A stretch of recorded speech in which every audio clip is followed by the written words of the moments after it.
You are watching Access LaPorte County, Channel 97. Coming up next is the February 24th meeting of the LaPorte County Council. You can find more information for this meeting by visiting www.accesslaportecounty.org. I'd like to call the February 24th, 2025 LaPorte County Council meeting to order. If all rise for the Pledge of Allegiance. Mr. Mollenhauer, if you will. I pledge allegiance to the flag of the United States of America and to the republic for which it stands, one nation, under God, indivisible, with liberty and justice for all.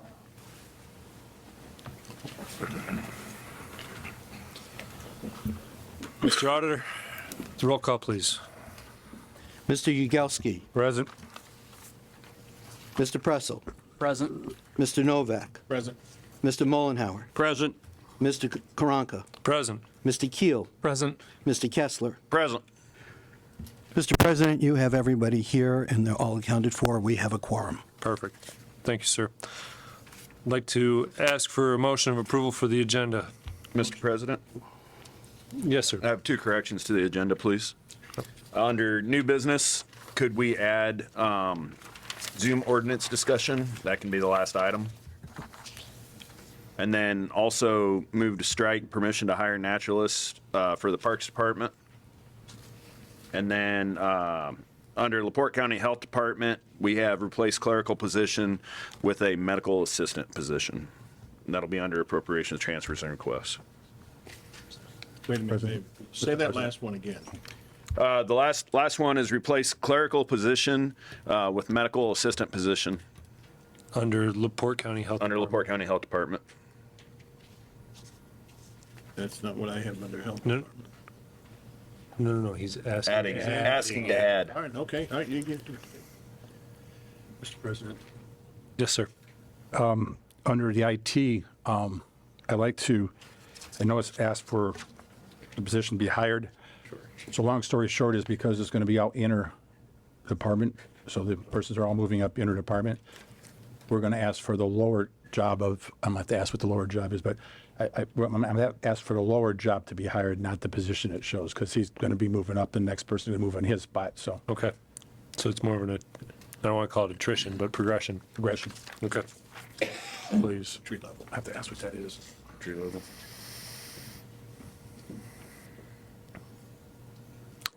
All right. Any other changes? Motion to approve, is it? Do I have a second? Second. System technician. Thank you. So a motion and a second. All in favor, say aye. Aye. Aye. All opposed? Motion passes. So, looking for a motion of approval for the January 27th, 2025 regular meeting minutes. Move, Mr. President. Second. So a motion and a second. Motion from Mr. Yagowski, second from Mr. Novak. All in favor? Aye. All opposed? Thank you. Public comment.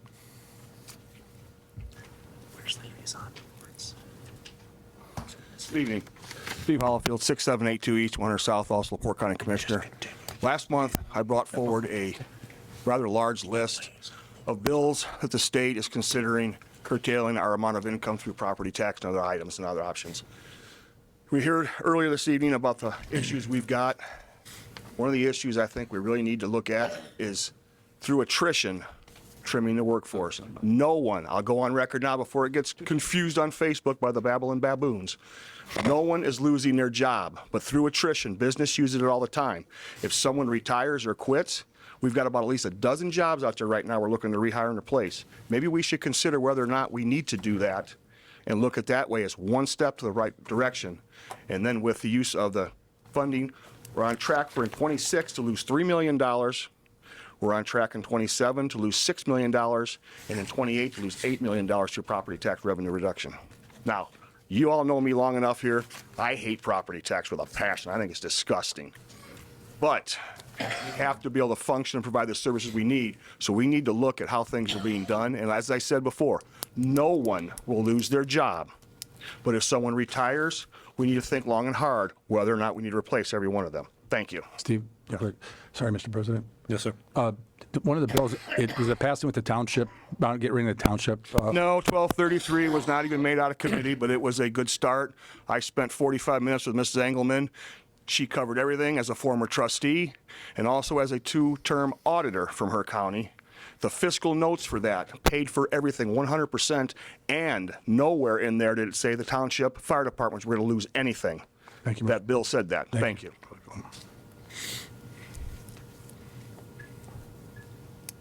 Thank you, Commissioner. Anyone else from the public have anything to say? Is there anyone on Zoom that has anything? With that, public comment is closed. Mr. President, Yes, sir, Mr. Novak. can we amend the agenda to include liaison reports, or we're gonna, That'll work. If I get a second for it. Second. you wanna put that under department heads? We'll put it under, between department heads and correspondence. There you go. Nice catch, Justin. All right. With that, department head reports.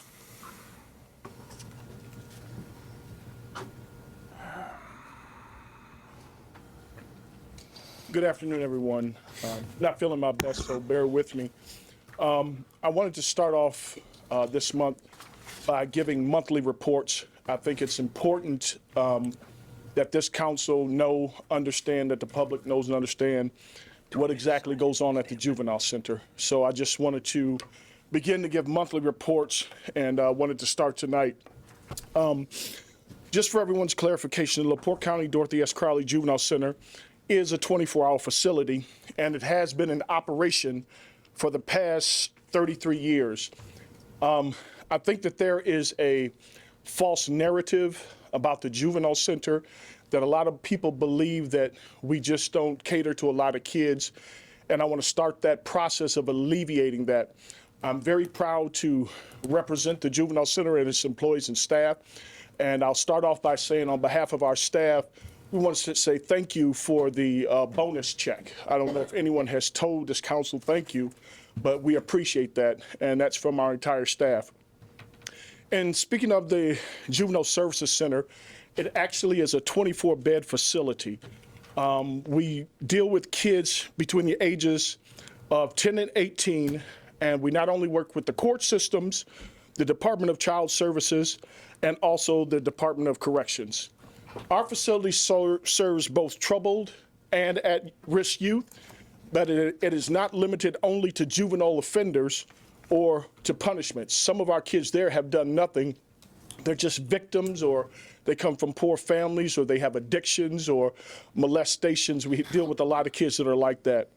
Under the canopy of the Juvenile Center are 5 separate functions, and I want to name those 5 separate functions for you. Number one, we are a juvenile detention center, and with our juvenile detention center is dedicated 12 beds, and it is what you can consider a traditional juvenile detention facility under our roof.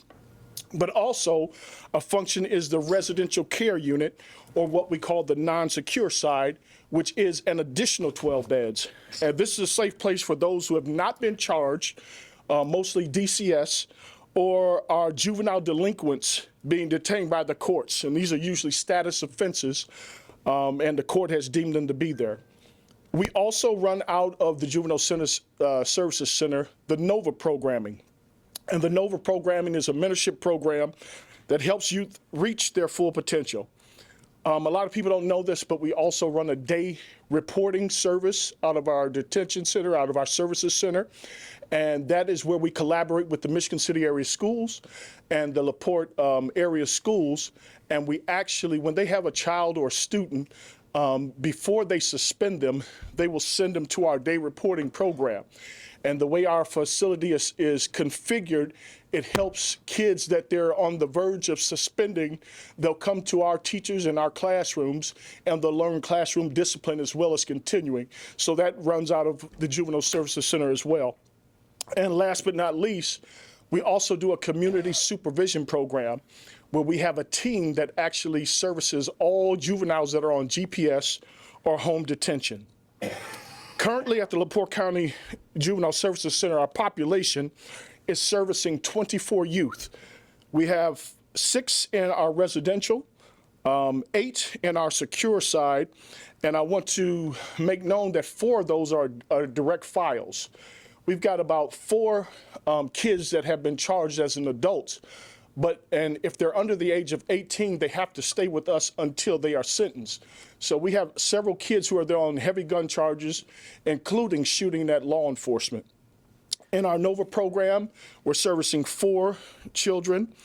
Our GPS has 6. Our home detention has 0 right now, for a total of, currently, we're servicing 24 youth. Also, we've partnered with the Athens Virtual Academy. And inside our facility, there's an academy for some of the young men and the young women who traditional school is not for them. It's an Indiana accredited school that when they leave our facility, they'll have a laptop, virtual teachers, and they can literally graduate with a degree if they decide not to return to school. And currently we have 4 of our secure residents in the academy, and 1 just left and decided to continue their education using the academy rather than return to school. And then we have an additional person that is returning back to school, and I'm almost done. In 2024, we serviced 354 youth that came through our facility, and everyone starts in our reception center. And at the reception center, we do a risk assessment test for every child that comes in there, and it determines whether they go home, whether we find a service for them, whether they go into the non-secure side, or whether they go to the secure side. In 2024, 171 youth stayed. 99 stayed in our residential side, and 82 stayed in our secure side. For 2025, our operating budget is $2,657,065. In 2024, our facility generated $337,007, and that went directly to the general budget. In 2023, the JSC generated $2,041,064. And over the last 10 years, we've generated $10,592,198.79. So I think it's important that people realize the truth of what we do. I find our work to be highly important, servicing the youth that come through here. And for me personally, it has a lot of meaning because we're hiring a lot of young LaPorte County residents and giving them stable jobs, benefits for the first time of their life. We get to mentor adults, and in turn, they have an ability to mentor, touch, and deal with some of the most difficult youth in our county and some of the most hurting and traumatized youth in our county. As we talked about earlier, our facility has been in operation since 1992. And unfortunately, not much has been done to our building. I was shocked when I went there 2.5 years ago to find out that the newest piece of furniture within the building was a 13-year-old desk that was donated to the facility by the Michigan City Police Department. And I know that because we were there when we gave it to the facility. And so that's one of the things that we need to change. And I think by highlighting what the juvenile facility really truly is, it could help the council to understand why they need to pour some money and resources into the facility. And I'm going to do my part to make sure you understand and you know exactly who we are and how important we are to this county. Thank you. Real question. Thank you. Sir, Mr. Yelsky. Got a real quick question. You caught me in that conversation about the education part of it. So I know we get different monies coming in from the state. Are we getting the money now for education? Because, we either give to charter schools or we get to regular schools. Are we getting the money for schooling? We do get some monies. For schooling? Yes, we do get some. Should be getting I can give you a detailed report. Yeah, I'd like to see that because. And I'll make sure that happens at the next council meeting. Okay, thank you. Okay. Anything else you need to know, sir? I appreciate it. Thank you. Very good. Where's it going? Thank you, sir. Got another? Did you have something? Got a hand up? Department heads. Next up. So let's catch Amanda first, and we'll come right to you, Steve. So. Good evening, everyone. Sorry, Steve, I cut in front of you. She's not sorry. Hey, I just wanted to give a quick update on some of the changes going on in our department.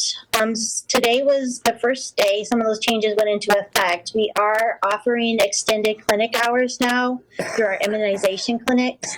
So every Monday in LaPorte, our clinic hours are going to be extended until 6 p.m. Tonight was our first clinic, and it was fully booked. Starting March 1st, the first Saturday of every month, we will also be holding a clinic, 8 to 12, and that one is, our first one is almost full now.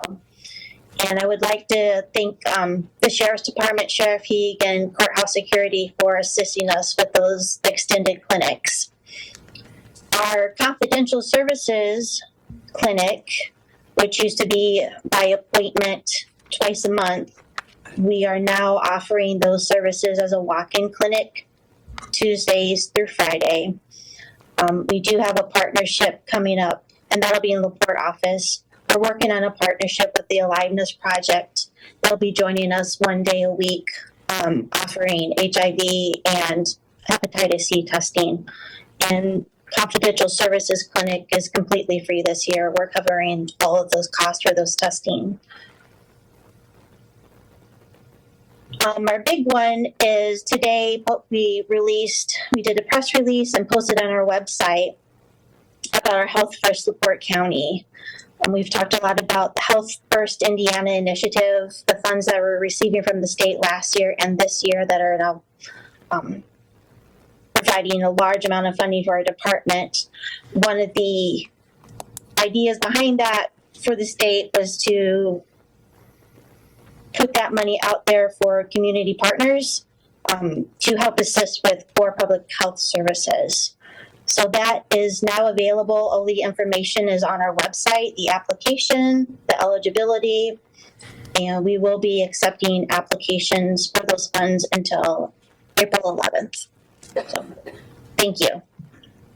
Thank you. Thank you. Mr. Irick.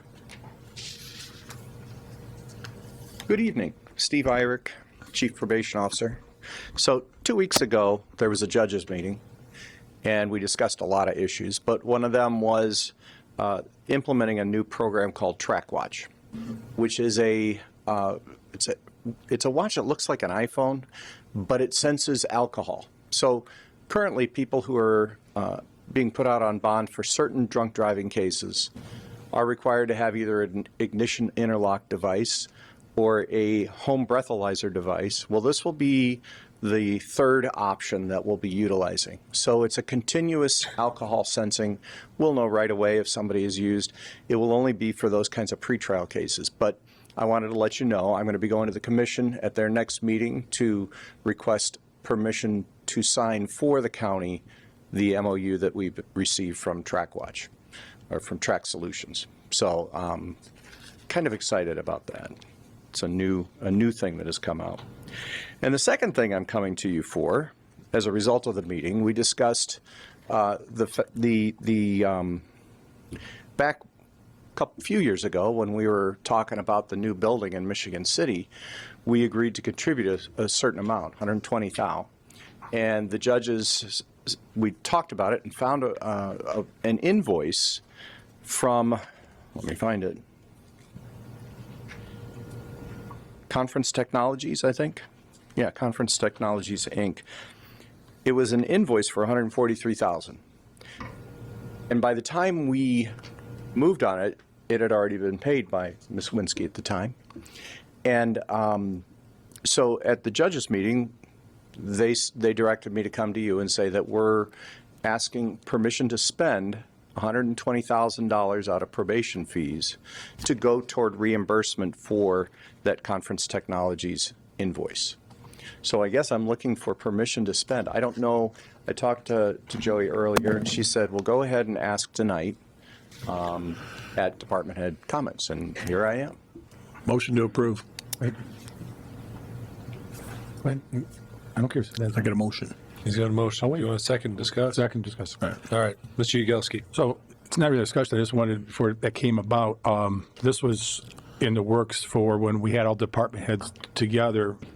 Actually, you were part of it too, that we're going to donate or contribute to the new building. So I want to thank you for that. So really all we're going to do is this is going to be reimbursed to us for the money that they were going to give us before. Or we should be thanking the judges. You should, yeah, absolutely. Right. Absolutely. I am. 100%. So this was a reimbursement for the money that they Middleman. were putting in towards the project. Great. Thank you. Thank you. Thank you. Thank you. Can you clarify, is that an appropriation or a transfer? How is this working again? Well, so our probation user fee fund right now, we budget a chunk of it every year for operating procedure, just general operations. And there's a buffer.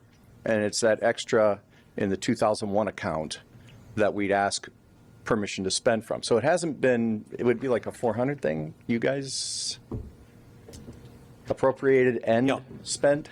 Yeah, it's a permission to spend because it's already included in the budgetary process. But since it's going to a 400 account, you would need to approve it.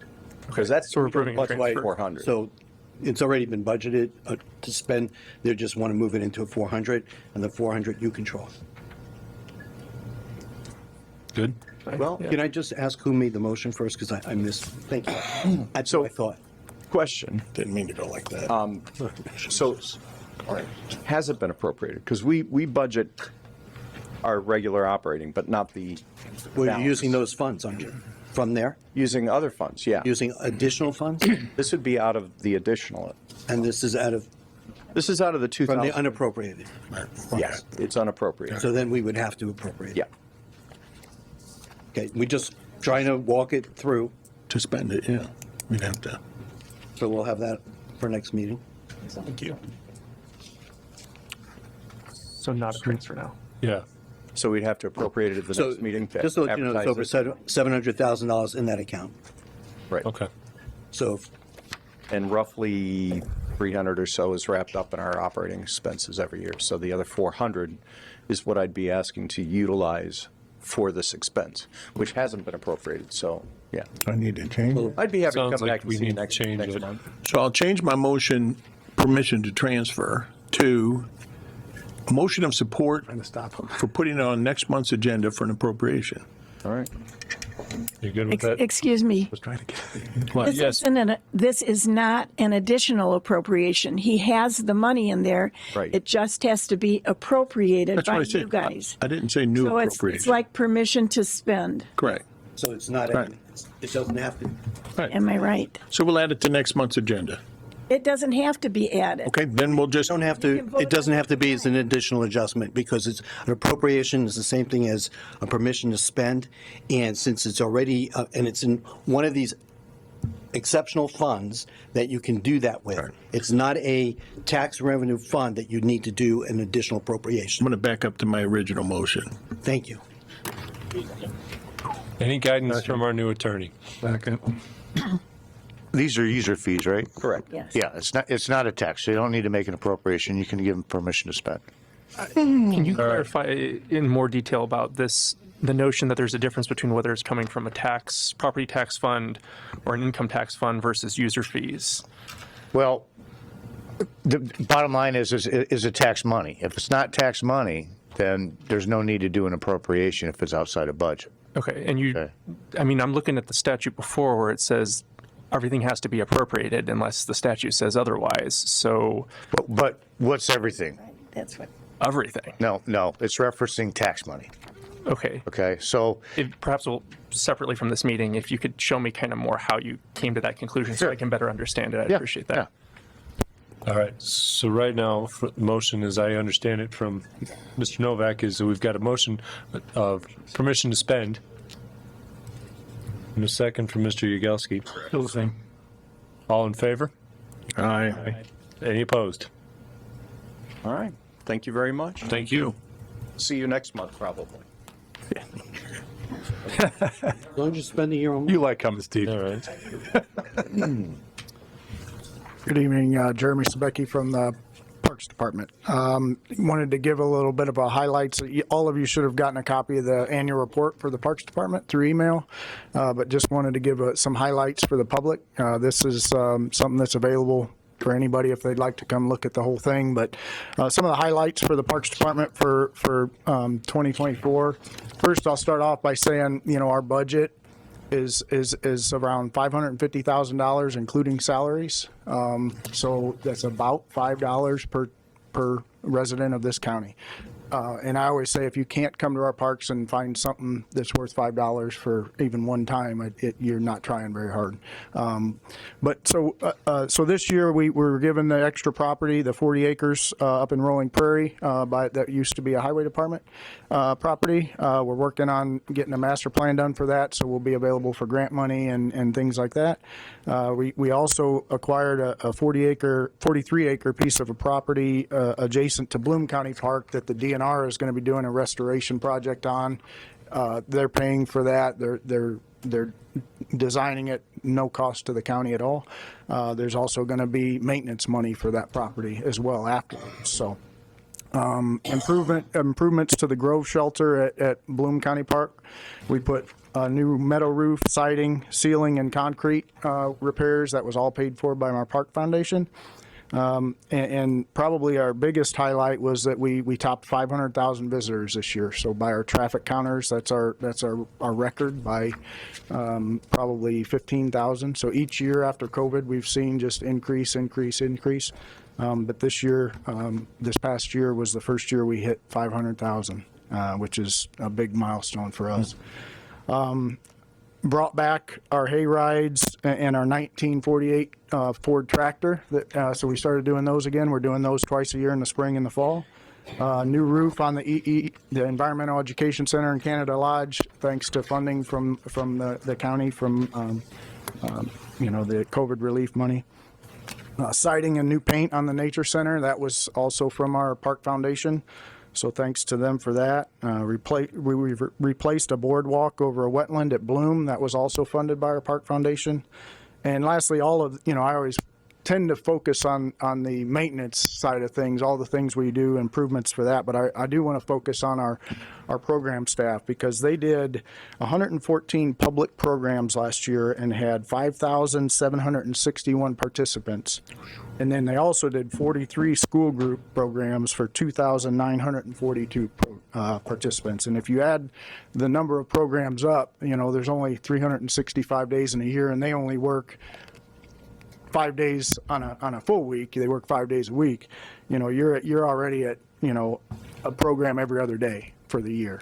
So I think that says a lot for how hard those two are working to bring those school kids out, going into the schools and bringing field trips and everything else in, as well as the public programs. There's something every week, every other day, just about for people to do. So and all of that. We have 8 full-time employees and then about 10 seasonal employees. So I always commend our staff, but I also got to thank the building department, maintenance department. Even today, Doug was out and fixed a furnace that was down at Red Mill, and he's been back several times to do that. Highway department is always helping us out. Sheriff's department is always helping us out with different things. The other day, I don't know if you heard, but we had one of the marijuana trucks show up at Creek Ridge and sit there for a while, right as the school buses were coming in to drop off. So we, called the sheriff's department. By the time we got out there, they were gone. But, and we do have an ordinance against that, but against advertising in the parks. But this is something that I thought I'd mention. We need to really think about pushing to get something done on the state level and that kind of thing. So thank you. Any questions or anything? Go ahead. All right. What do you attribute the high population of visitors for? Is there anything different that we're doing now? We put all new playgrounds in at Creek Ridge and Bloom. Okay. We've got a lot of good paved trails that people are finding out about. The programs, obviously, that's not going to add up to when you're talking, 10,000 people. That's not a lot compared to 500,000. But I think it's just a lot of people during COVID decided they were going to start going to these parks and using them to get to get more physical activity. And we see that, you can go out to Bloom, which a lot of people, you talk to some people and they've never even been there, but every day you'll go out there, even if the weather's not the greatest in the winter, and there'll be 10 cars at a time. Every time you go out there, there's 10 cars, and they're different cars all day long, 10, 15 cars, and they're just out walking. So I think that's a lot of it. And then I also think our prices on our shelters and things like that for the weekends. If you look at our rental occupancy rates, Red Mill is rented on Friday, Saturday, Sunday about 76% of the days all year. So and you're talking, several, 100, 150 people in there depending on the thing each day. And then, and our shelters are very affordable and really, really nice and well kept. We if you go into our parks and compare them, I'm not trying to put down anybody else's, but our maintenance crew really cares about what they're doing and make sure that things are ready for people when they come in. And it shows. Thank you. Right. And do you have anything else, Mr.? I was just going to add that I know that speaking with some of the state reps, they're working on something to curtail the advertisement of illegal substances in Indiana, since it's not legal. And I don't know if they just stopped in there to use the bathroom or what, but I mean, even if they did, sitting there for 15, 20, 30 minutes, we don't want that, And like I said, the Westville schools have a drop-off point at Creek Ridge. Okay, so they bring a bus in, they get out, kids are dropped off, the parents pick them up, and it was right at that time. So it's like, this is just silliness. We can't. If I may, Mr. President, I can. So that truck was forced to apply for zoning variance, which was denied. Okay, but they're still continuing on, even though they've been ordered to stop. So logistically, we're working on it. We're used to zoning. You used to have a house or a building, right? Yeah, this is a moving target, but the county has and is taking action on it. And so Thank you.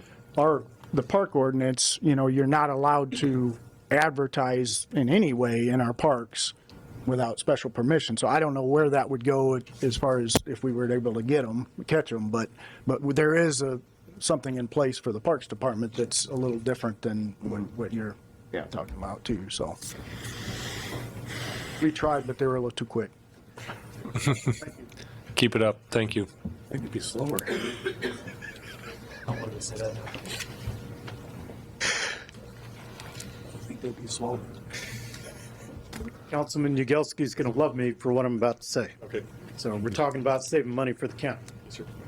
So right now, and it's only, knock on wood, being looked at, but there's a House Bill 1006, which will create a new funding scheme for a 50-50 cost reimbursement for full-time deputy prosecutors, and a certain portion for fringe benefits, sort of whether health insurance, retirement, all that.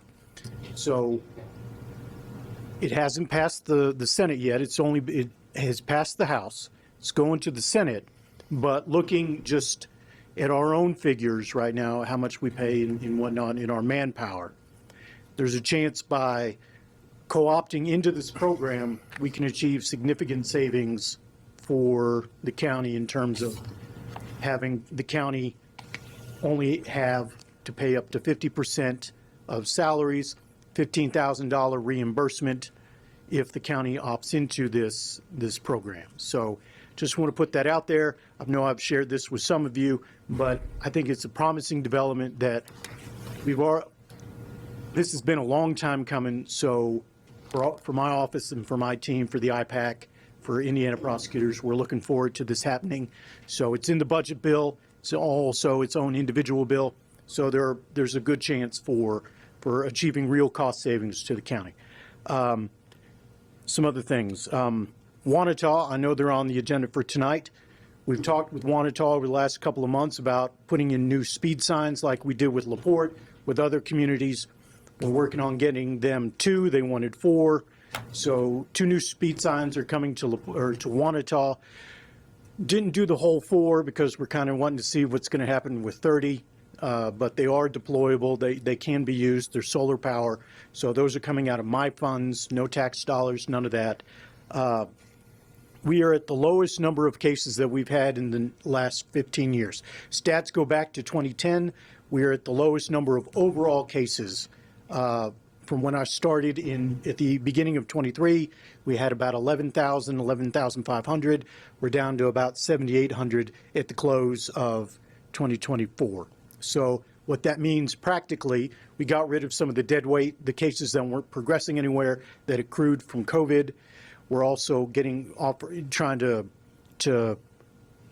triage the cases in terms of what's most important, in terms of evidence, those kinds of things, because the longer a case stays in the system, it clogs up the docket, it affects the court's numbers, because the courts, as you're aware, are judged on, okay, are you using this amount of your judicial time, more or less, and then the state uses those numbers to whether we're going to add a judge, we're going to take away a judge. They do that all the time. You see that in certain counties now, where the legislature is having those kinds of discussions.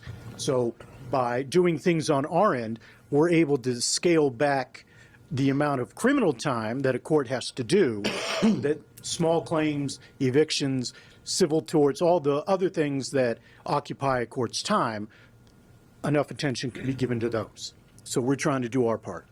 And because of that, two more things. Drug Task Force, can't say enough great things about them. They've been in the news lately. The DEA is really proud of the work that our local county drug task force is doing, so much so that when we have a local drug case, it could go federal. The feds don't want it. They know that we can handle it here. So we have a couple of those things coming up. Most importantly, last and least, crime in Michigan City, according to official stats, not my stats, but coming from Michigan City Police.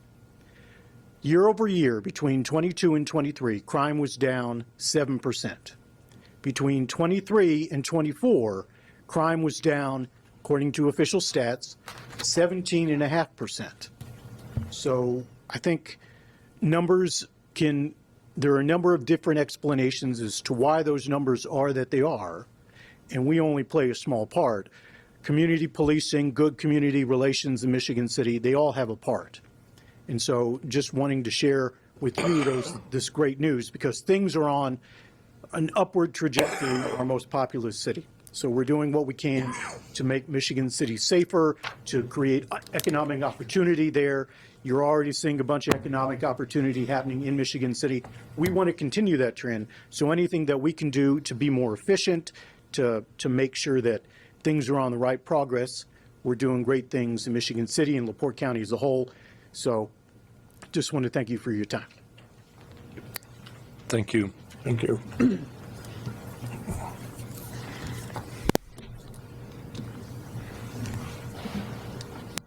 Mike Rosenbaum, LaPorte County Auditor. I know that you'll be hearing from me on several things on the budget, on the agenda tonight, but I wanted to talk to you about some other things that may or may not come up during your committee reports or liaison reports. I'm also part of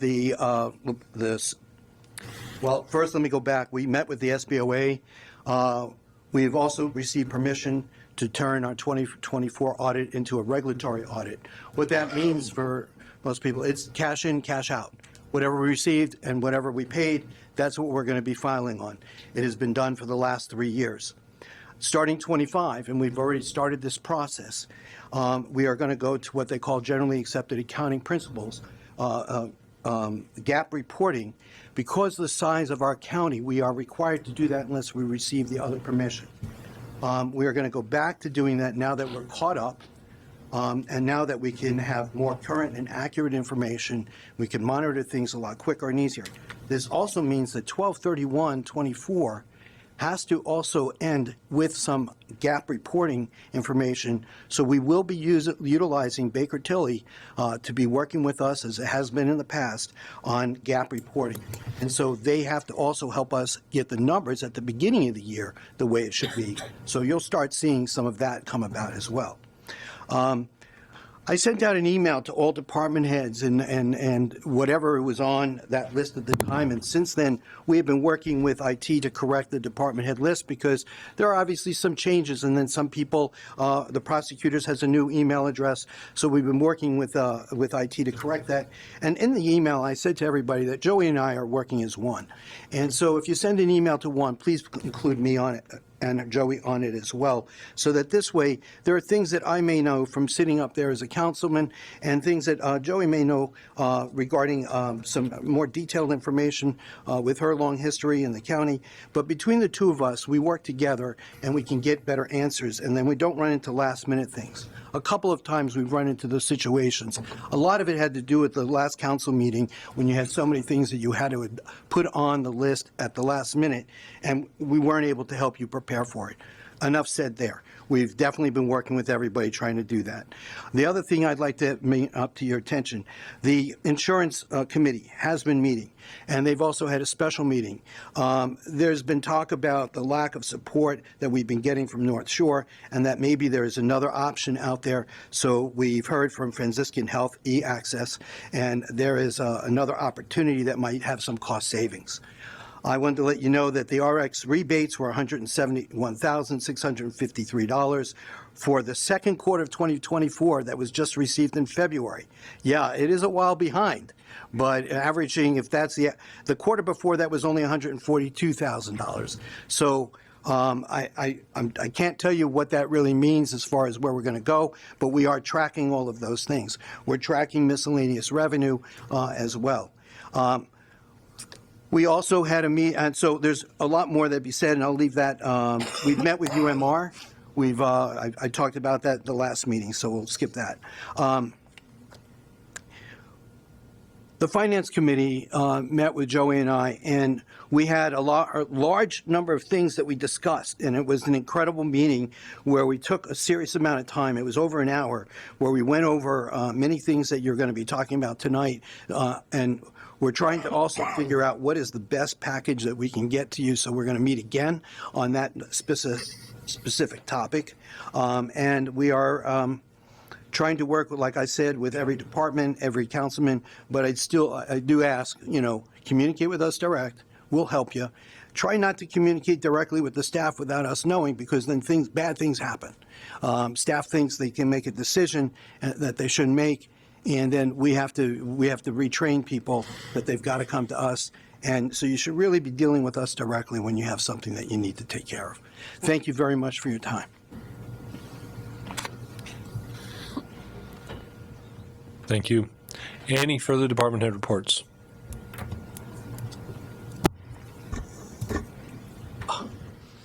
Good evening. Good evening. Welcome back, Doug. You have to lower that microphone down? Pardon? Yeah, I know. I see that?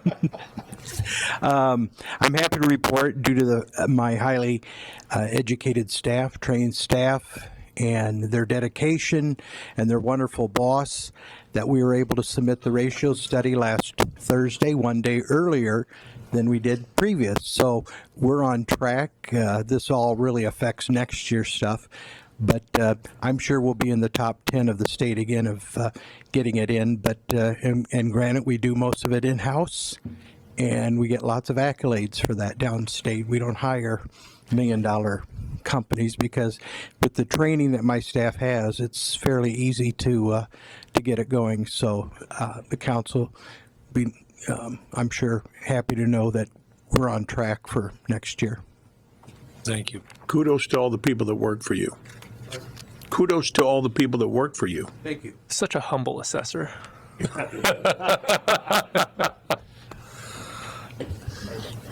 Any further department head reports? Sounds like nobody can top Mike Schultz's report. With that, department head reports are closed. Liaison reports. Mr. Pressel. Most of my liaisons went through up here tonight, so I think you guys are pretty well caught up. Mr. Yagelski. Mr. Mollenhauer. Got a couple things. February 4th, I attended the LaPorte County Heart Safe Community Designation Luncheon. And of course, Council President Karanka and Councilman Novak were there also. Very enlightening, much information presented on the AEDs by the Health Foundation of LaPorte County. LaPorte's a designated heart safe community, which I think is really a great accomplishment, and Michigan City and Long Beach are also working in that direction.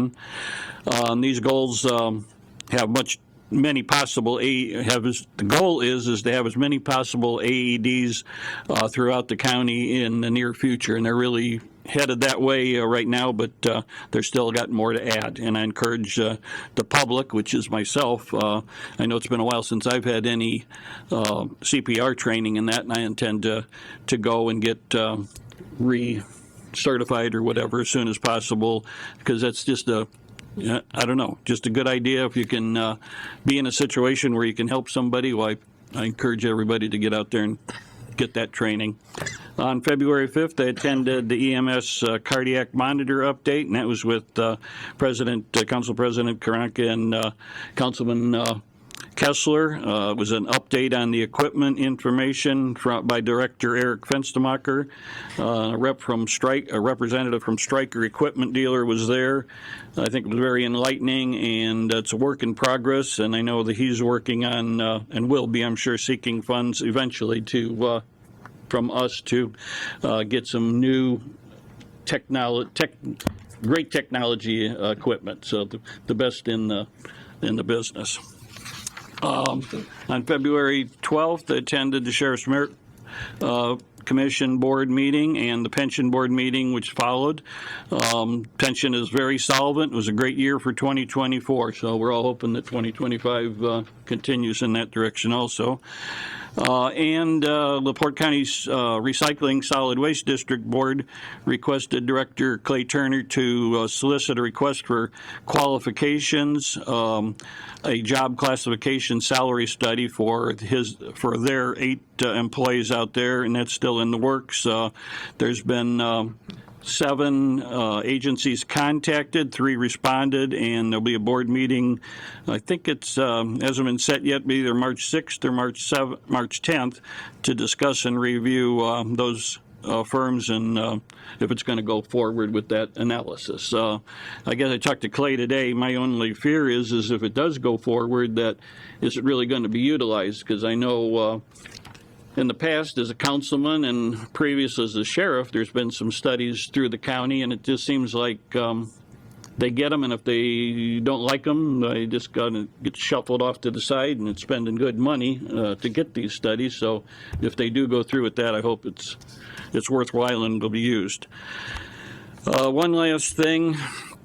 I don't know if anybody remembers Marianne Midler, used to be Marianne Masterson. She was the first female patrol officer hired by the LaPorte County Sheriff's Department, and she served on that department from 1980 to 1991. I was a captain, and I had her on my shift for a while during that period, and a uniform captain, and I just can't say enough about her. She passed away on February 4th. She was also a sheriff's office dispatcher, and those were the days when, before 911, when the sheriff's department had their own dispatch center. Michigan City did, and LaPorte City, and she was one of them for the sheriff's department. I think she probably was there. I was going to try and find out. I think about 10 years with that, so I believe she's probably had over 20 years total on LaPorte County employed. And she's the one that really broke the glass ceiling here for LaPorte County with being, there was I think LaPorte City had a female officer at that time, but she was the first one for the sheriff's department. And I got to admit, I was a little apprehensive with a female officer. And but since then, why, I think they've all stepped up, and she helped that program with being just a great officer, and she was just so dedicated and fair and firm with. I witnessed myself her being firm with several people. She wasn't one to back down, and that's all I have. She's really going to be missed, though. So, and my prayers go out to the family. Thank you. Thank you. Keel. I just want to say that's a really interesting piece of history there, and I hope you'll talk with Bruce Johnson about maybe like writing about that or saving that somewhere so that it's in the happy to. history books for the county. Yep. Some updates for me for liaison reports. I corresponded with the coroner's office, health department, surveyor's office, sheriff's office, and also EMS, which isn't in my portfolio. Good conversations with all of them. I sent multiple update emails about legislative impacts as well as a capital projects ordinance this month. And about 2 weeks ago, I attended the National Association of Regional Councils annual conference in Washington, D.C. And I think that covers my updates for the month. Thank you. Mr. Novak. I just wanted to, the main one I want to hit on is with the president's blessing, let's put it that way. I reached out to Carl Sender to get some numbers on, as everybody knows, aside from House Bill H1, they're also talking about forcing local governments to impose a wheel tax, or we won't be entitled to the community crossing grant or a portion of it. So Carl's putting together some numbers just so that we have, it's not to say that we're implementing anything, doing anything. It's just, as Adam had stated before in our conversation, that we're just trying to get ahead of the game and know where we're at and what's going on. With that, FMEC meetings on a regular basis in RDC. So, thank you, Mr. Kessler. Had opportunity to attend Park Board meeting with Commissioner Hollifield, and had several other committee meetings. That's about it. All right. With that, I'll add the number of different department head conversations just addressing different issues, hiring, those sorts of things, as well as DMS, as Mr. Mollenhauer mentioned, and the Heart Safe program. I think one thing I want to reiterate with that program is the goal is to make LaPorte County an entire Heart Safe community, not just the cities that were mentioned. And with that, if you have an active CPR certification and are willing to download the Pulse Point Respond app, you'll see two colors of icons that show up if you look at either the whether it be iTunes or if you're looking at the Google Play Store, you're going to see a red icon and a yellow icon. You want the red icon, and that gives you the ability to see notifications if you're willing to receive them. For anybody that might need some help with an AED that is within a quarter-mile radius of your current location. So, can I add one little thing to that? You can add one little thing to that. I just got a text from Amanda, our health department is heading this up. Our local health department, Amanda. So she is going to actually come to our next meeting, give a little presentation. Fantastic. So I'm glad to hear that. Thank you, Amanda. With that, let's move on to correspondence. Okay, everybody should have received the report from Mike Poland on the planning board so that you can review that yourselves.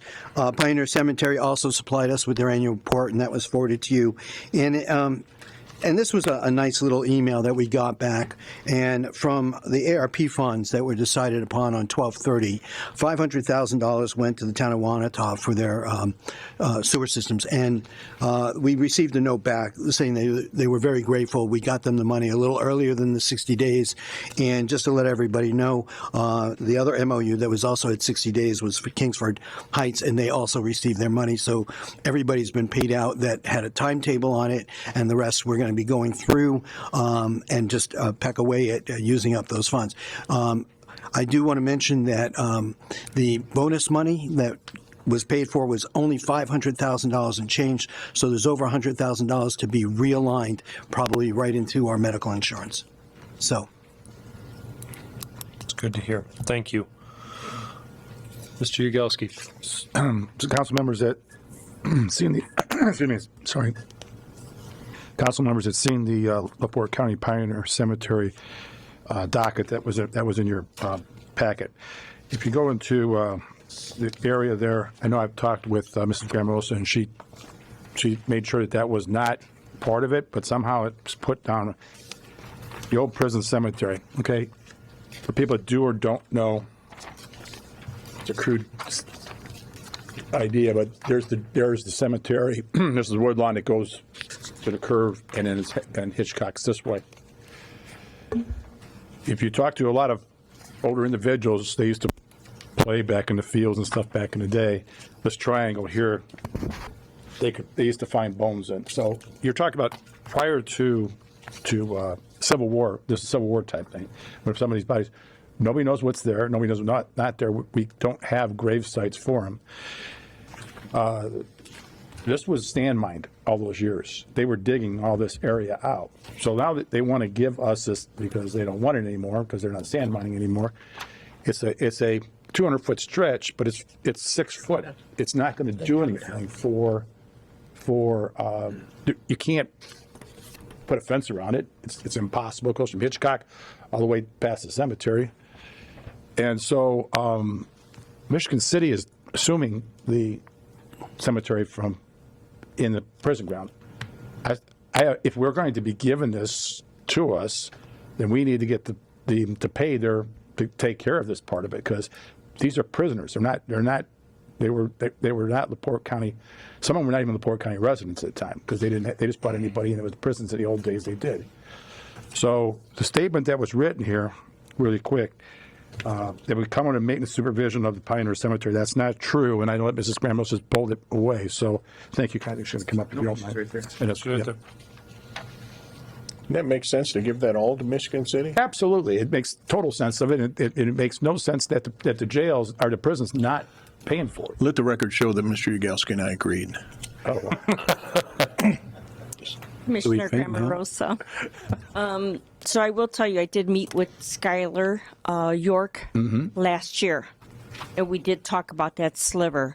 So what I had, since they have a study going on right now on what they're going to do with that prison, I had offered to give them that sliver, because what's going to end up happening, what the Pioneer Cemetery wanted us to do was to go ahead and put some kind of a stone up there and just give memory to all the prisoners that were out there.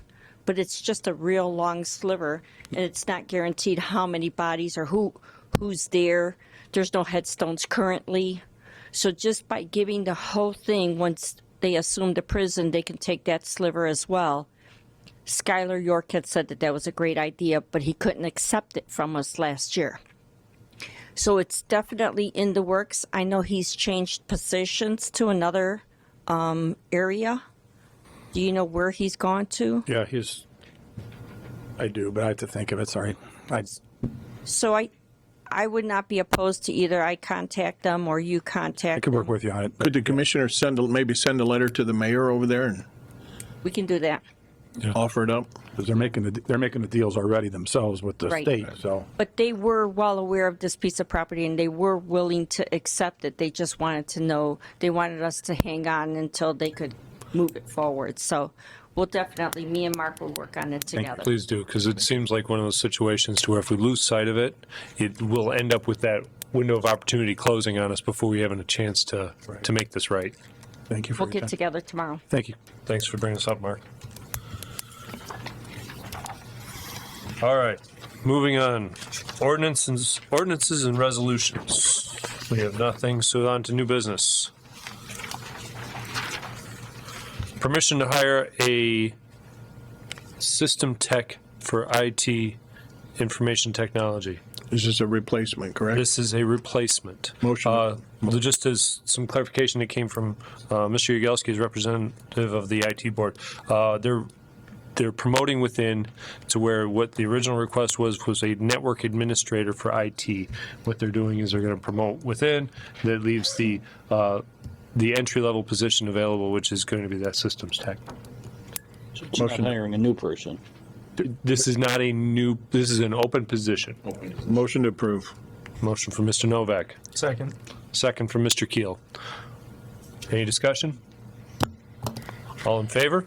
Aye. All opposed? Thank you. Permission to hire a payroll administrator for the auditor.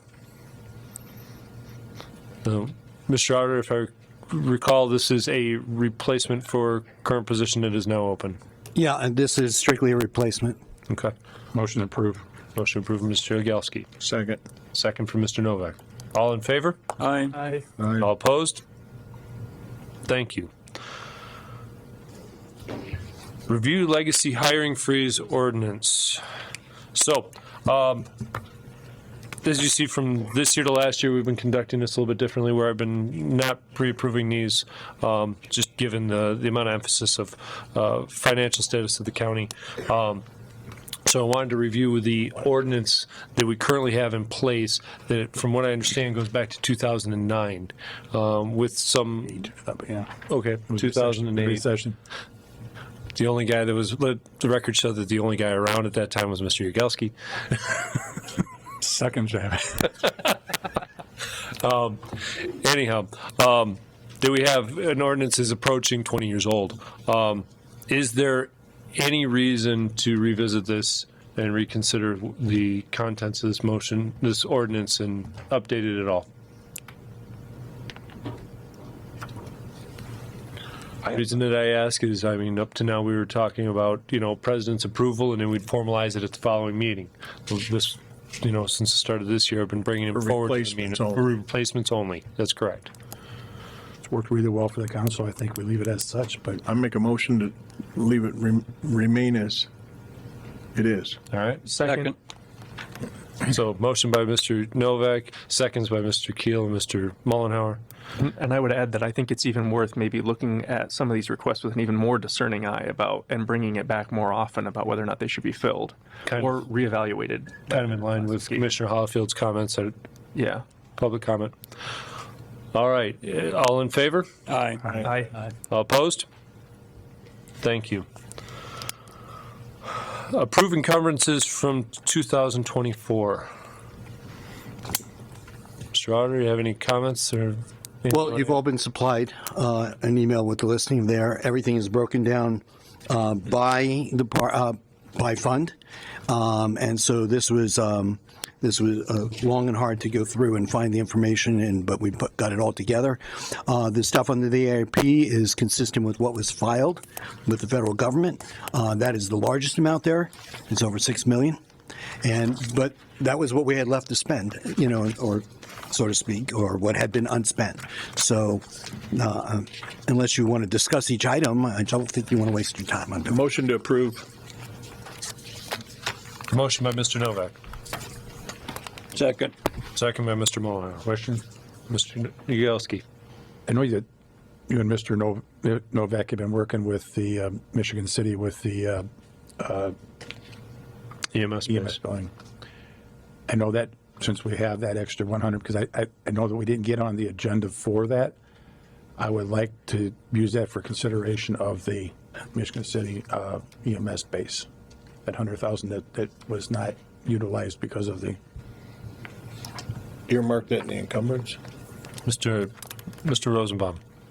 Everything had to be done as of 12/31. We didn't make any allowance to use this money for it, and so therefore, and there wasn't any contract in place for the Michigan City, so therefore, you're unable to utilize the funds for that purpose. Okay, but there, a lot of stuff we had, we're not under contract. So we just went on example. Well, the fallback on what we had done or what was done on December 30th was to put any loose money, so to speak, into the health insurance. I'd like to make a motion that we look into it, if we have the ability, just either have to submit it or whatever to see if we can get that to utilize it for that purpose. Okay. We can see if they'll allow us to do it. Then you can never say never. We can try it. For people that do or don't know, making a motion. We tore the house down next to the EMS building.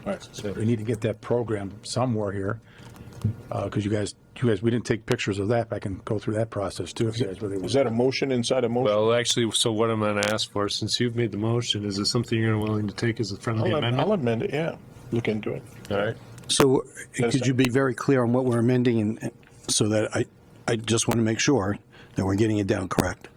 I'm saying we're going to submit and see if because we've already had brought this up in front of the council before, and there are excess funds because we didn't spend that money, that we can utilize that money for the EMS building. I'd like to look. So you want us to look into that possibility?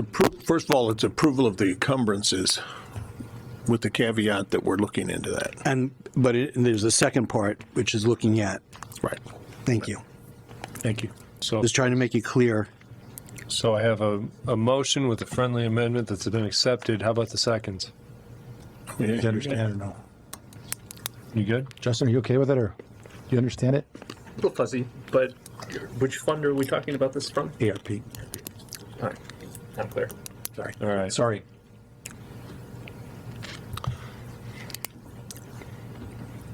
I'm reading a look, Mr. BG. What have you got? Is there any concerns? All right. So we've got a motion and a second. All in favor? Aye. All opposed? Thank you. Discussion of proposed SB1 legislation. So I asked for this item in order to just have an open discussion regarding what are the concerns, even though we've seen this bill come out of the Senate with 93 pages of amendments, go into the House, which is up for potential more amendments, and still go back to the Senate before going into any potential enacting. I know we're at concerns of reduced revenue in the general fund due to property tax reductions, and then you also combine that with what could become a requirement to have the wheel tax in order to earn any opportunity for community crossings money, which we utilize year over year. In my history with running into something like this, which would be pretty similar to what would be seen as a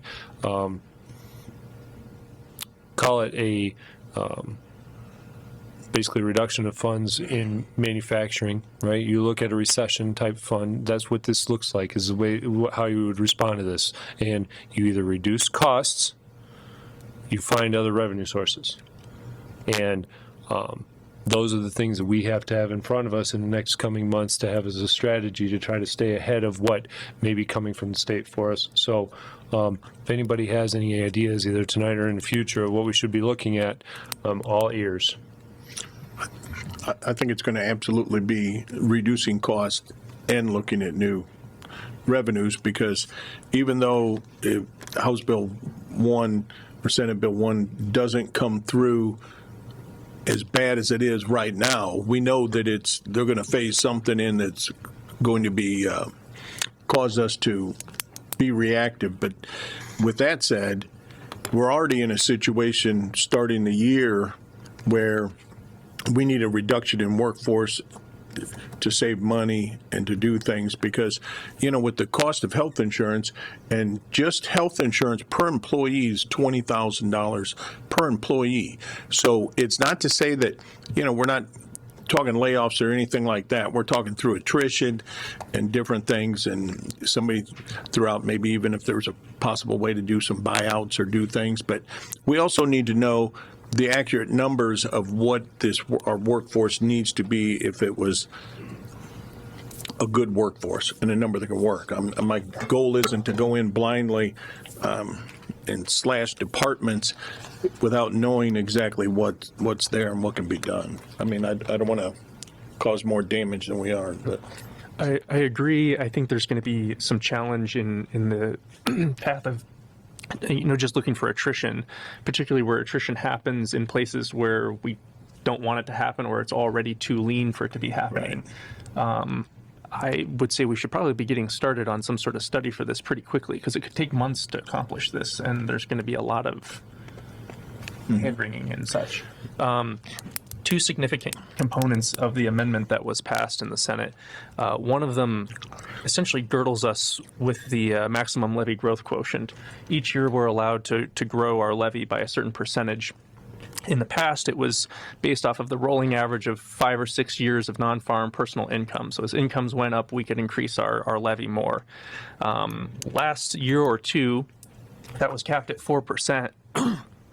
Now they're proposing that next year it'll be capped at 0%, so no growth to the levy, 1% the year after, and 2% the year after that. So as inflation goes up, our purchasing power goes down, and we're not able to grow the budget at the same time, or grow the levy at the same time. That's a pretty significant concern. That's a lot of revenue that's not going to be there. And the other major change is to farmland assessments, and that lowers the total net assessed value of the county, which will drive rates up higher, and then we'll have more properties hitting the circuit breaker caps, which will reduce our revenue. So these are the two components that are probably most concerning. I don't think we want to wait until the bill gets finalized to be figuring out how to react to some of these, because something's getting cut. The governor's made it pretty clear he wants something significant. And that's why we're here having this discussion now. Mr. Yagowski. I was just going to ask, Justin, what was the purpose of the first cut you were talking about?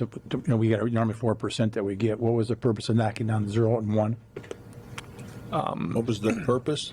Their goal is to lower the amount that we're growing our expenditures, basically, or growing our revenues. We all know that they're showboating on what they're doing. For example, with us doing the wheel tax, they want us to be the bad people. But that doesn't make anybody the bad person. That doesn't make any sense. That's still not the purpose. Yeah. But they're doing something to keep the property taxes lower, is what they're looking to do. Look at what we're doing. We're capping the growth. But we're not lowering taxes because of that. If it's 4%, we're not lowering tax. That's why I'm questioning what that is. 4%, 1% does not change taxes. Yeah, it's capping growth rather than reducing the amount of revenue coming in. What's their gain? So what's their gain? Because like I said, I know what their gain is. For example, what they're doing to us with this wheel tax. They want us to be the bad people to tax. What's their gain? What is the gain? It's actually, what they're doing is counterproductive, because they're shifting the burden onto us to do the wheel tax and everything else, and the lit tax and everything. But then they're going to cap how much we can grow, so they're making it even harder for us to do our job. So I think it's kind of great. I don't have an answer to your. To maybe answer some of what you're asking there, I think it's kind of how it's presented. So they're going to probably have the Legislative Services Agency look at it and say, well, if we did nothing, what would be the amount of additional revenue over the next 3 years that would have been collected by local governments? And that maximum levy growth quotient, if nothing is done by the General Assembly, will be something like 5.7%, which is the amount that would get increased the levy next year. So by them setting it to 0, they'll say that they save taxpayers the difference between that 0% and that 5.7%. Yeah. So when is this going to go back? Is this still in conference yet? Not in conference yet. Now it's moving to the House, I believe. Yeah, moves to the House. There's lots of opportunities for it to be amended. Okay. And it's already been amended a lot. Yeah, and that first amendment was substantial. So the biggest thing is communicating with anybody you know as House representatives. They've ended. Speaking with the representatives, they said that they have no idea what it's going to look like by the time it's done. Yeah. Well, we were all at the AIC, for example, and they came in and told us, they go, you better start your tax, because Steve was there too, but that was very. It's an open discussion. Okay. Yeah, normal business. No, I appreciate it though. All right. Any other comments regarding SB1 strategy, Mr. Auditor? I just want to bring back to the basic comments that you made and give you a little timetable so that you can work with it. You mentioned that we have to either cut spending, and if you're going to cut spending, then maybe you have to do an efficiency report study. That's one of the ideas. There's not many firms that'll do it, and it's going to cost us a lot of money to do that. So, you're going to you put yourself in a catch-22. But if you want to figure out how you're going to do it, that's going to be one of the ways to do it. The other thing is we do not have a large capacity to raise funds. We can put in a wheel tax, which is what we have to do, and then we only have another 1.3% on local income tax that we can add on. But nobody wants to do that. Nobody wants to bring it from 1.45 to 2.75. So the timetable is any of this has to be put in place before October 1st. So you backtrack in your meetings and everything. So by July 1, you've got to know what your plan is. If we want it to take effect. If we want it to take effect next year. Yep. Okay? So you now have a July 1 timetable so that you can working that out. So now you may have another month to wait and see what is finalized to see how bad it is, but you got to start thinking and talking to professional firms that can help us do a study. Agreed. Okay? Agreed. Yes, sir. One of the things that we did in the past, Kone is a big copy machine / they also do this type of stuff. So what they did was we brought them in. I know that Mrs. Winsky was there at the time. We brought them in, and they went department to department. And it was no cost to us. And I since we're doing this stuff, I wouldn't mind trying to contact one of the groups like that, like the IBMs or that, because they come in, they do other things than just copy machines or that. and they actually do studies on it because they of course want you to buy their program, but until then, they actually come in and do it for a no-cost thing. And they came into LaPorte County. I still have that report. I can find it somewhere in my files. Shut up. Shut up, Novak. But anyway, we can utilize that services for free, just as a conversational. And that's a great segue into the next thing I was going to mention is each of us have liaison appointments and liaison departments. I would say I highly encourage everybody to have those conversations with your department heads and see where do we have opportunity, where can we do something different, where can we try to save costs in both, and it's not just salaries, it's materials, it's services, it's how we do things to make things insurance, exactly, but how we do things make them less costly and more cost effective. So, unless anybody has anything else to add. I think, would you mind if I looked into it? Go right ahead. All right. I appreciate that. Just want to add that I think everything's on the table at this point, so. Yes. The other question real quick is if you're looking at this legislation that you were talking about, is there any opportunity, since it's going to affect us a lot, maybe they want some representatives to go down? Did the AIC suggest anything that, if we have to go to Indianapolis for a day, it's not really difficult for some of us to do that. I have availability now. Randy does too. Some of us. I think we need to find out some key dates. Is there key dates? Does anybody know that? And if you do, if you happen to know that the answer, or anybody else from the AIC, maybe we could go down and voice our opinion if it's need be. No, but or maybe we could find out some dates. I know. I can work on that. No guy? No guy? Yeah. You know a guy? Okay. Thank you. All right, review of the resolution to participate by electronic means of communication, otherwise known as Zoom. Mr. Novak. I just want to, I mentioned last month that there's been a lot of talk. I think the commissioners eliminated theirs. I'm not in favor of eliminating altogether because I think it's fair for department heads and the public to be able to attend if need to. If a department head shouldn't have to sit here till, we're doing pretty good tonight, but we haven't, till 9 o'clock at night to transfer some money or do some things. So this would just restrict on elected officials how many meetings they could attend, and it only references the actual 11 council meetings that we technically have scheduled. I mean, that's unless the council changes it to 12. Right now we have 11. So, but then it also gives you exemptions from that, for military, illness, medical, death, relative, emergency involving other things. These are things that were in there. And then paragraph 2 might need to be tweaked a little bit. The one underneath it, I'm in section 3. Right now I'm in section C, 3C. That one right there, so the first one that's restrictive is only for regular council meetings. So if we have workshops or if we have an added meeting or something like that, the current status still affects it. You know what I mean? It doesn't change, so it's still pretty lenient, so. But this is not for vote. This is maybe we'll tweak it between now and next month and add it to the. So as I sit here and read this, one thing we might want to say that this is members of the council, not all elected officials, to where you have Correct. Independent offices or constitutional offices. Those will fall more under the department head type of application in the terms of this wording. To where the option for, let's say, the county clerk, for example, can attend. Department heads and public. Yes. Right. We encourage that. I mean, that'd be a good reason to keep it. Mr. President? Yeah. Mr. Yagowski. May I suggest that we, since it's already been proposed, it's in the packet, that we can either appropriate and vote yes or no on it tonight, because you can change it to the next, everything can be changed. So get this off and going. We can go motion for 25-01 tonight, and then it's going to change to whatever it's going to be. I would ask that we hold it over till next month, just for the fact that I think there needs to be some language tweaks in there. That's what you do on a second reading. That's what I'm saying. Oh, we can do. If we did tonight. It's a resolution. It only gets one reading. Okay. That's what you say. I Okay. think it'd probably be better to wait. I'd recommend waiting so we can. We just got this the other day. If I'd had 2 readings, I apologize. Right. One potential addition to this would be to add a definition for regular meetings, so that way we don't have any confusion down the line about what that exactly entails. Yep. And you're working with our attorney on that one? I am. I did. All right. Anything else about Zoom ordinance or Zoom resolution? Nope.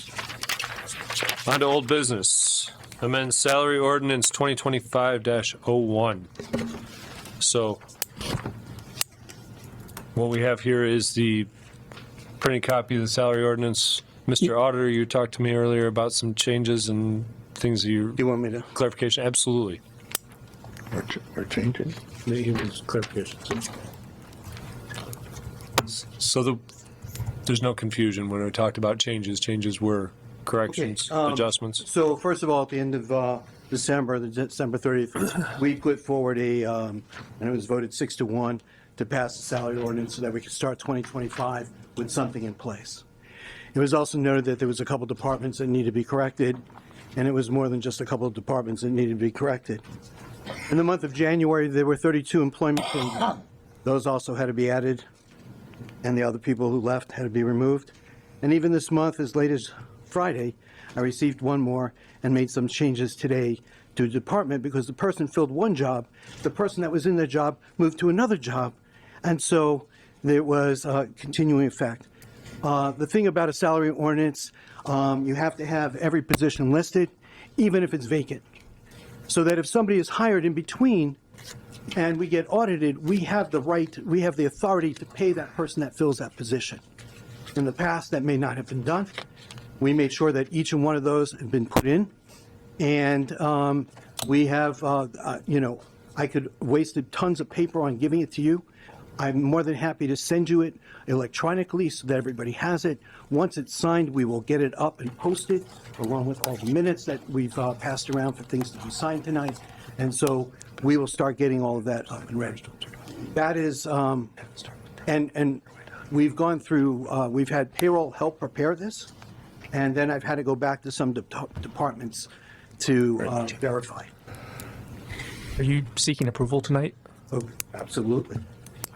Nothing against you. I trust the numbers, but I haven't seen it, so I'm a little bit. Well, you've done this before, where you receive something right at 6 o'clock at night, right in front of you, and you've been asked to vote on it before. So if you want to take more time, we'll take more time. But I'm going to tell you, I'm going to have to change it again. I don't mind updating it in the future and amending it in the future. I mean, for all the people that come in. To be fair, why not just email it to us? I mean, even if we had it at the last minute, it's still better than not at all. Change at 5:30 at 4:30 today. Okay, I had somebody in my office and we were changing it that late. And you were on the phone with Joey while I was changing it in my office with somebody else.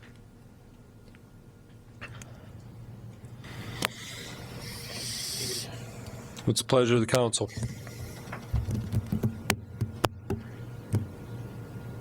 Make a motion to approve salary ordinance 2025-01. Second. Motion by Mr. Kessler, seconded by Mr. Yagowski. Any further discussion? With that, all in favor say aye. Aye. Opposed? Nay. Oh, we can't. What?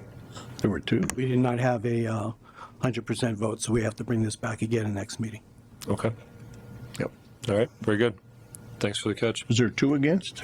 There's 1 against. Oh, that's what I thought. Said 2. You have to be 100% in favor.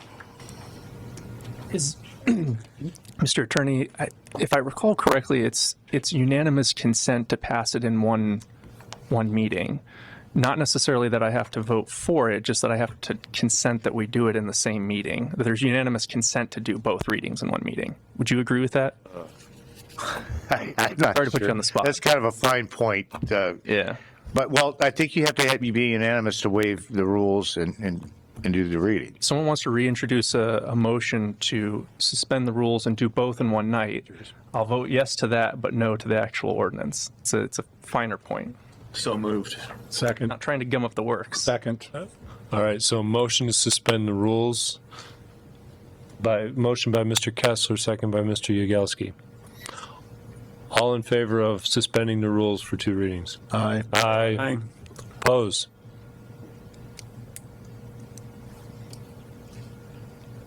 All right. All right. Another motion for the Now- second reading. Your motion again. Third time in a row, third time's the charm, right? Yeah, let's go for it. I make a motion to accept 2501. Second. Motion by Mr. Kessler, second by Mr. Yagowski. All in favor of passing salary ordinance 2025-01? Motion by saying aye. Aye. Aye. Opposed? Nay. Motion passes 6-1. We're done? Nope, you Mr. got to do it Attorney? again, don't you? No, he changed his vote on the first one, and then you went and did the suspension, and then we did a second vote. It was not the same motion, though. Okay. We just voted to, The first one wasn't the same motion until after the rules were suspended because it was actually invalid to begin with. Redo the first one? Do they have to redo the first one? I don't I think so. okay, I think we're good. I think we're fine. All right. Okay. Russell, if you will, run them this way. All right. Arm workout. Status update revision of fund ordinance. I met with our attorney 2 weeks ago. 2 weeks ago, made him aware of some homework we gave him about updating or basically updating or revising or reissuing any of the fund ordinances that we have out there. Mr. Attorney, you had mentioned a strategy that you were kind of floating around about how you wanted to approach this revision. You want to talk to that a little bit, just to make the council aware? Well, it's going to take a while because not everything's in the same place. I mean, I've been doing this long enough and I've asked for ordinances often enough to know that we may be missing some. There's no way to figure out if they're there. The county had a service, I can't remember what it's called, where there's a service that logs them and tracks them for you, but we've got to initially get that information to them, which is going to be the challenge. So this has been going on for years and years and years. So I'm going to ask for some time because it's going to be a time-consuming project, but we'll get her done, and then get this. The problem has been the county's been paying out. Let's call it legislative services because I can't remember the name of it. But the county's been paying for this for years, but nobody's been sending the actual ordinances to them. So they're only as good as what we're sending them. I'm concerned about the older stuff before Diane, honestly. I think some of them, there's no record of. I agree. Yeah. I agree. So they have to be recreated. Yeah. So first things first, let me get to where I can give you guys a compilation of what we have to date. And then I'm going to ask everybody in the council, especially Mark, to look at them to see what we may be missing that we passed. So, and I was here on that one from before too. I was thinking it was just you and me. So anyway, am I making sense to everybody? Yeah. Yes. It's very disorganized, and we're going to be missing stuff. I know it, but we can reconnect that, and then we've got to get it so that goes to our service, and we won't be in this position anymore. All right. Okay. Mr. Beachy, have you reached out to some of the staff or the previous auditor just to see if they had some of this digitized? Because, I mean, I asked for digital copies of some of this, and, I have a folder of them. Yeah, I haven't started yet. I mean, I'm sure Joey's going to give me whatever we have, but I'm talking about, we've got ordinances in effect from before computers. So, that's my concern, that we're going to have a bunch of holes, but we can fill those holes eventually. Okay. Mr. Auditor, you had some comments? Yeah, we've already started trying to recover anything that we can. We've been working with Diane. We've been we have the ordinances that we're passing. They've been in books and stuff for the past 4 years. Joey's got the ones that passed when her 8 years. There is a phenomenal amount of records from the auditor's office because can't throw stuff out. So we could, you know, it would have to be more like a summer project where you try and hire a college student to go and dig through the boxes and, you know, with direction. We have to go through and clean up some of those boxes anyway that are falling apart, that are over in storage, and they're in 2 different locations. Take that back, 4 locations. So we would, that would be another avenue, but we can't do it in the next week. But we have started the process. We'll be sharing all of that with him, and so he doesn't need to reach back to anybody else. Okay. Okay, because I mean, I have a 994-page document of all the ordinances digitized since 1994. So if that maybe you should share it. That would definitely be helpful. Print it all off. Might be more though. That's what I have and gathered up from the auditor's office under the previous administration. I don't know if they digitize back further than that. That's just what I have now. So, Mr. President, what was, Mrs. Winsky, what was Linda's last name, that part of that roofing company? Linda, that used to be the secretary, she has a lot of knowledge of that stuff. Are you talking about Arnett? Arnett, thank you. Linda Arnett, just for you guys to ask, because she's been very good for the county in the past. She was a secretary for many, many years up there on the old school days of writing things down. She has a lot of knowledge of that stuff. Jack Arnett, of course, is her husband and stuff, but I would consider asking Linda Arnett. Mr. President, I'll volunteer because I represent Arnett and Linda's working for Derek. So my secretary talks to Linda a couple times a week. She was upstairs, the old building up on on the top floor with when we had all those filing cabinets, and she was in charge of that. So she was very good at what she did. So okay, I'll call her. Little room it is in there. Yeah. Okay. Moving on. Discussion of salary of insurance deputy coming from Fund 1216, the auditor's ineligible homestead deduction fund. Mr. Auditor.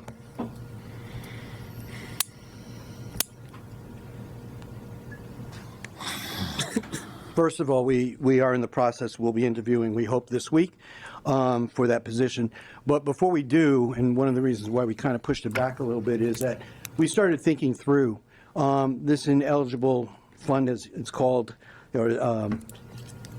It has over $300,000 in it, and we know that the State Board of Accounts is going to tell us to start using it. We came to you for we'll see about 20,000 in a little bit, but we thought that maybe the salary, instead of coming out of the insurance fund, which we know sometimes we run a little short, and we thought maybe it better be a better idea to take the money from this. Sort of like some others that use their non-reverting funds to cover for employees. We thought this might be a good opportunity to switch that thought and to have it paid from this account. That's all this is. It's just moving where we're going to take the money from and taking a little bit of relief off the insurance, the health insurance account. So in the effort to maintain a good budget going forward to year over year to continue, assuming this position perpetuates itself, that this fund it replenishes itself at a rate higher than what the salary and benefits would be? Replenishing itself at about $100,000 a year. Okay. Okay. Yeah, that's in the average. So maybe there's not such a good year, 80,000. That's still less than what this person is going to cost the county. Yep. Because there was a Comet 5, which I think straight salaries in the low 40s or mid 40s. And then if there's anybody that we hire with adjust the salary years of experience from the county, then it may be a little higher. And then you have all of the perf and the normal insurance costs on top of that. And when you stated before that the insurance cost, someone stated that was $20,000 per person. That's a family cost, but each individual person would be about half. And then but there's so many people that are on family. To give you an idea, we have over 500 people on the plan right now. I think the latest number was like a low number of 510, and that we have over 1,000, like 1,038, and this came out of the last insurance meeting, like 1,038 with family members. So it's a little more than, just over double. So, and if you go like that, then you have to think that every person that's on it is 20,000. So maybe that's how we drew that number. I'll make a motion that the salary for the insurance deputy come out of Fund 1216. auditors ineligible homestead deduction. I'll second that. So motion and a second. Any discussion? Right here. Yeah. What is the replenishment rate for that fund? It's at 100,000. 100,000 a year is what comes in? Okay. Yeah. Been the average when we took a look back. Okay, thank you. You know, not every year is 100,000, but that's why I said the lower number. Okay, thank you. And will this motion, assuming it passes, require adjustment to the salary ordinance? No, it's already in there. We just would have to make an amendment to the salary ordinance for what account it comes out of. That's it. Okay, so yes. That's just a quick amendment. We can do it any time that we want to update it. But we have it right now, set to come out of the other account. We couldn't make the change, but it's just a quick amendment that can be done next month. Okay. All right. Got a motion and a second. All in favor? Aye. Aye. Opposed? Thank you. Thank you. Appropriations, transfers, and requests.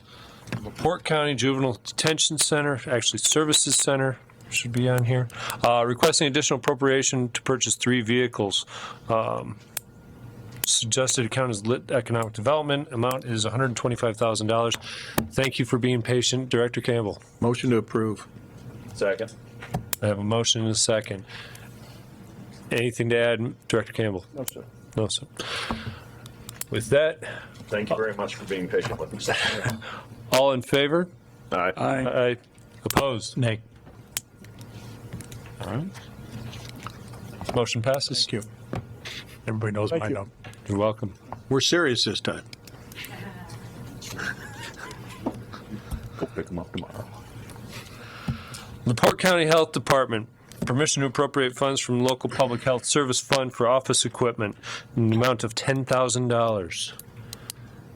Me again. Hi. My copier decided that it doesn't want to, but it lived a good life this year, and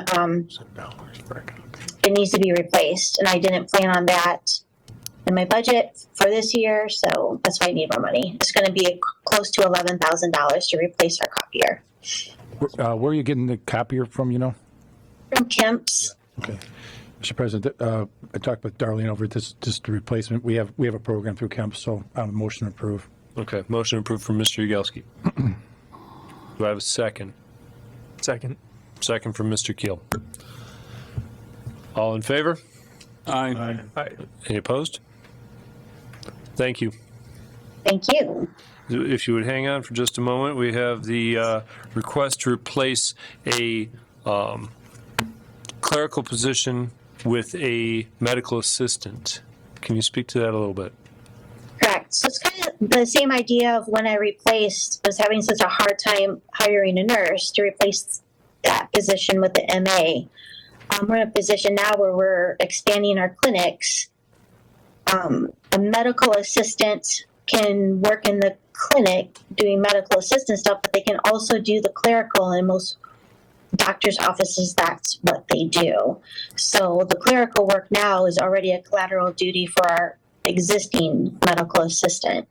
So I would like to give up one of my clerical positions, nursing clerical positions, to have a second medical assistant.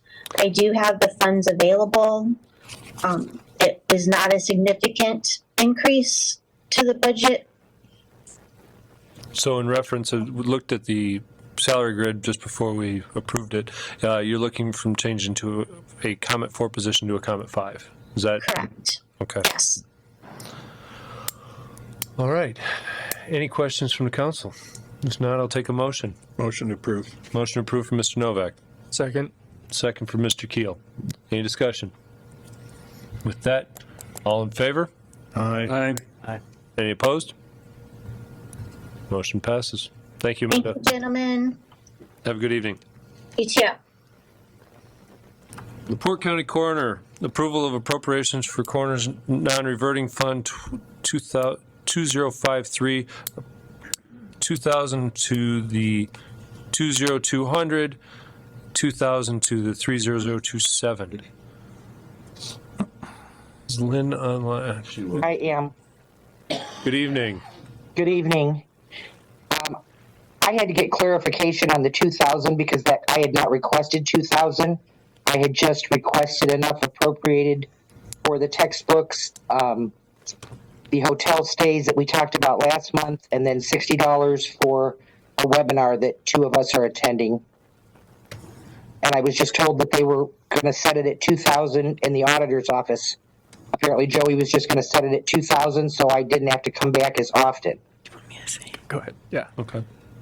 Let me explain this to you.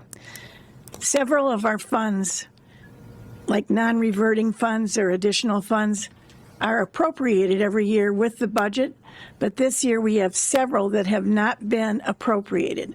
So in order to spend those funds, you have to appropriate it, and the only body that can appropriate it is you. And so when you look at the budgets, you see that we have account numbers. Well, we have to put money into those account numbers to be able to spend them. So that's why I contacted the State Board of Accounts on this, because I really wasn't sure about how to do this myself. Normally, we would do this at budget time, but it wasn't done this year on several. So there's plenty of money in that fund. But in order for us to, or you, to allow her to spend that, we have to have it put into different accounts. So the 20200 is the appropriate account for claims, and the 30027 would be the appropriate for her training and her books. So, but you have to, I hope I'm explaining myself okay. So essentially, as I understand it, where it's sitting right now is 2053 with all zeros behind it, right? It's got no account number to go with it. No. It has, whatever has been receipted into that account is here. And I just turned this computer off, otherwise I would have told you exactly how much is in there. Yeah. So, but we and the coroner cannot spend that money unless you say, yeah, let's put it into this account, whatever it is. Mr. President, motion to approve.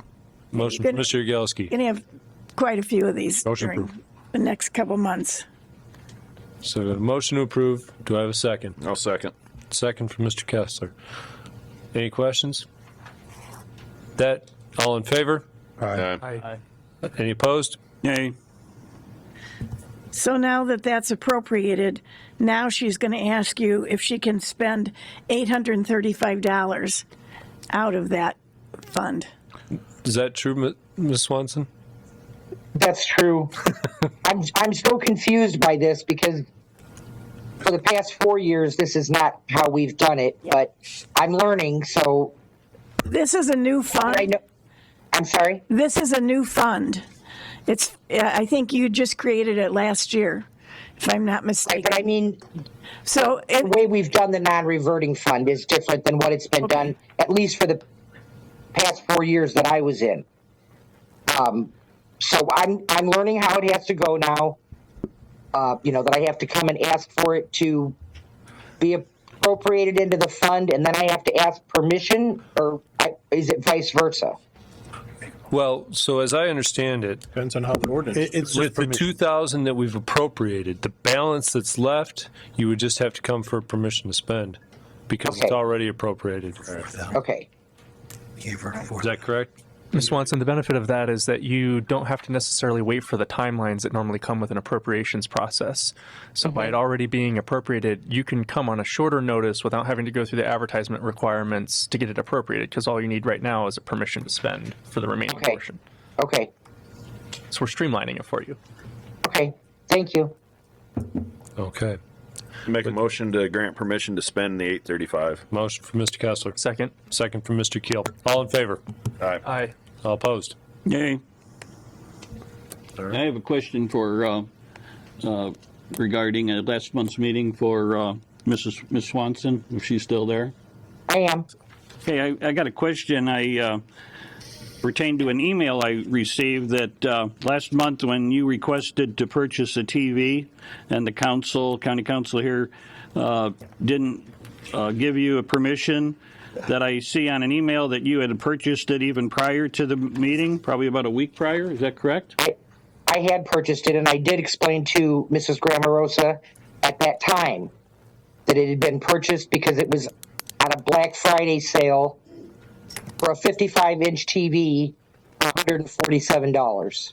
Well, I don't think So that's... she was aware of that.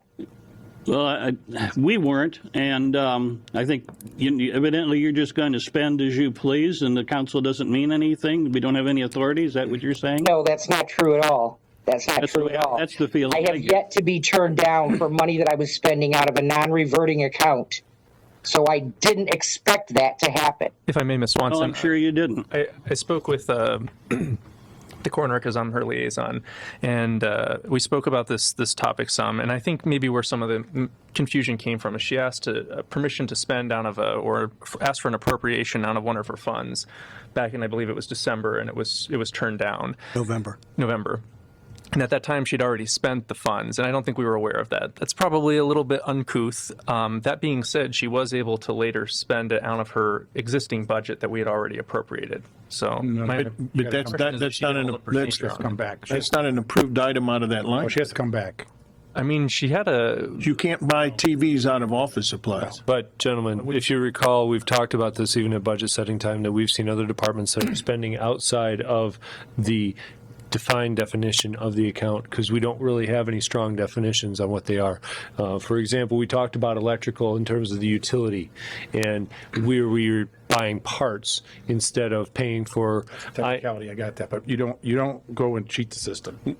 Understood. That's cheating the system. So, I mean, I would have rather seen Lynn come back at the next meeting and say, listen, you guys voted this, or at that particular meeting just said, listen, ahead of time. I bought this, it's already on sale, I'd like to pay for it out of this account. That's the way it should have been done, not after it got voted down, turn around and then take it out of your office supplies and pay for it anyway. That's not the way to do it. And that's going behind our back. And I can completely Is that relate. TV being utilized now? Has it been hung on the wall or whatever? It has not even been hung on the wall yet. I can't seem to get an answer from anybody from either building maintenance or project management. Well, in my opinion, it should. When the office was originally designed, there was an outlet put up there for the TV, because in my previous office that had damage from the flood, there was a TV in there. When we moved, nobody knows where the TV went. Well, my opinion is it shouldn't even be utilized by you anyway. You didn't have permission, you went behind our back, and I think it should go into storage, and when somebody has a need for it, for training purposes, then it could be utilized by somebody. That's my opinion. Noted. I mean, at this point, I'm not sure that anything else that we're discussing regarding is within purview of the council to do anything about in terms of put it in storage or something like that, although it is I understand your concern. I guess I'm just a little surprised when the auditor's office pays a bill on an item that the council voted down.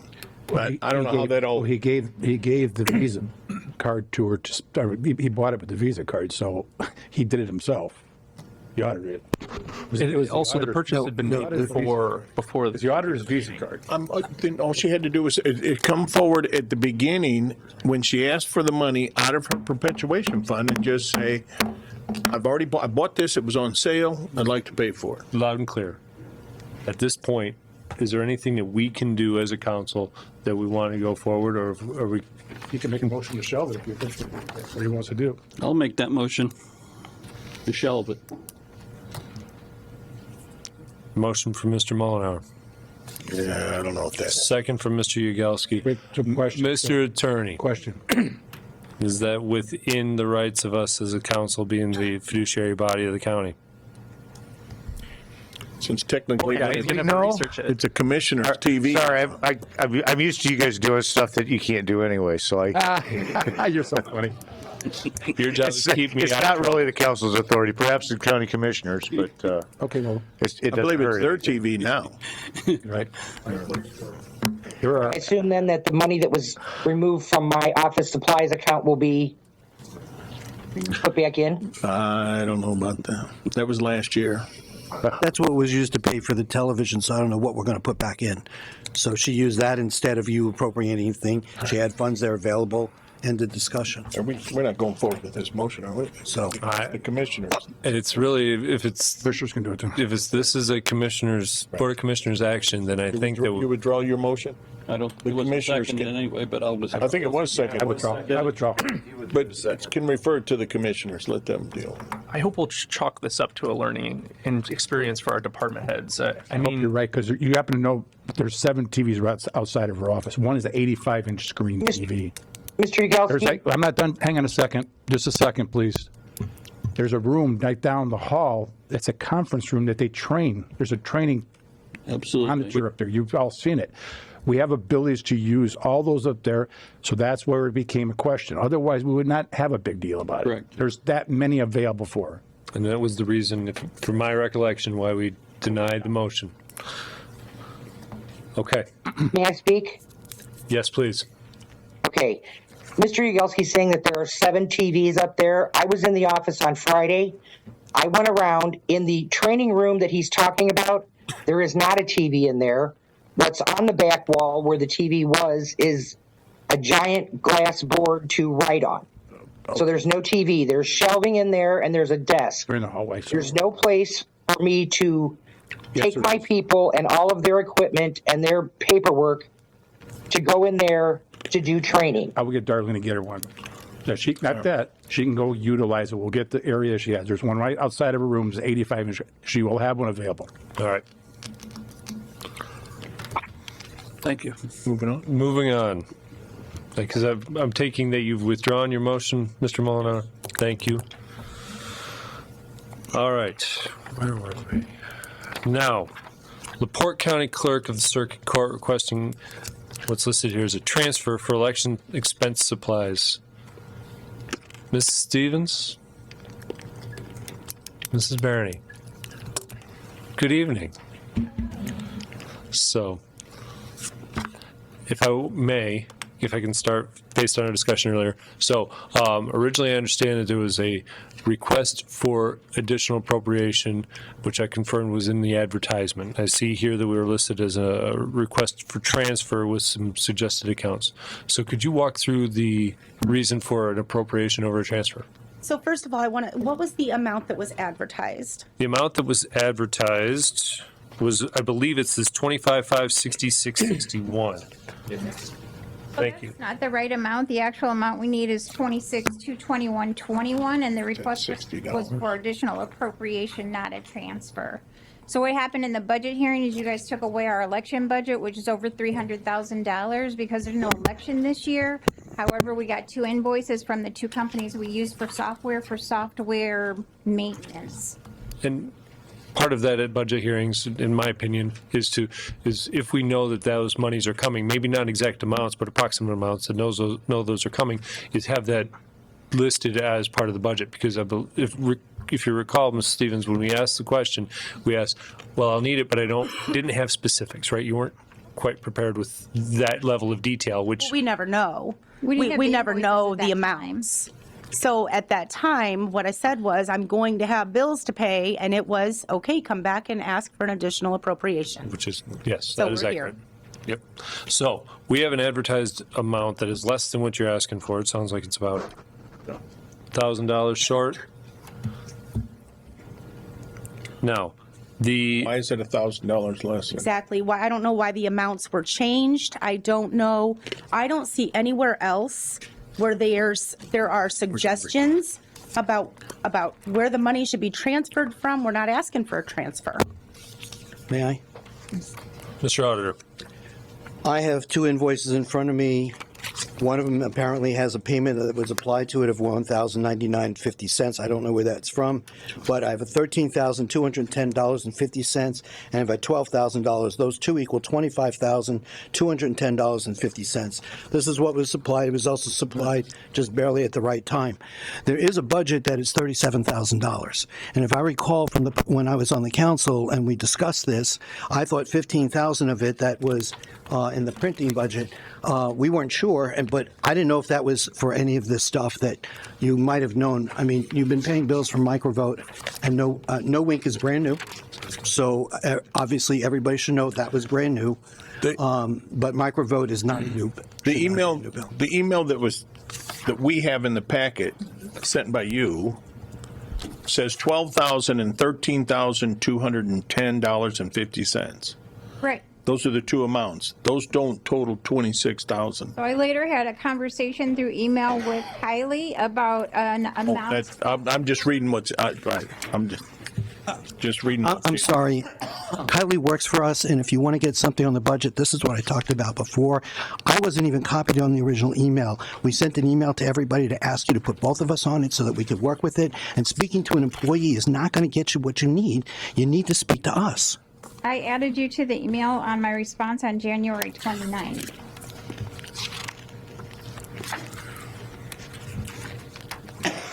Okay, so as I see this, we're close to getting this solved, right?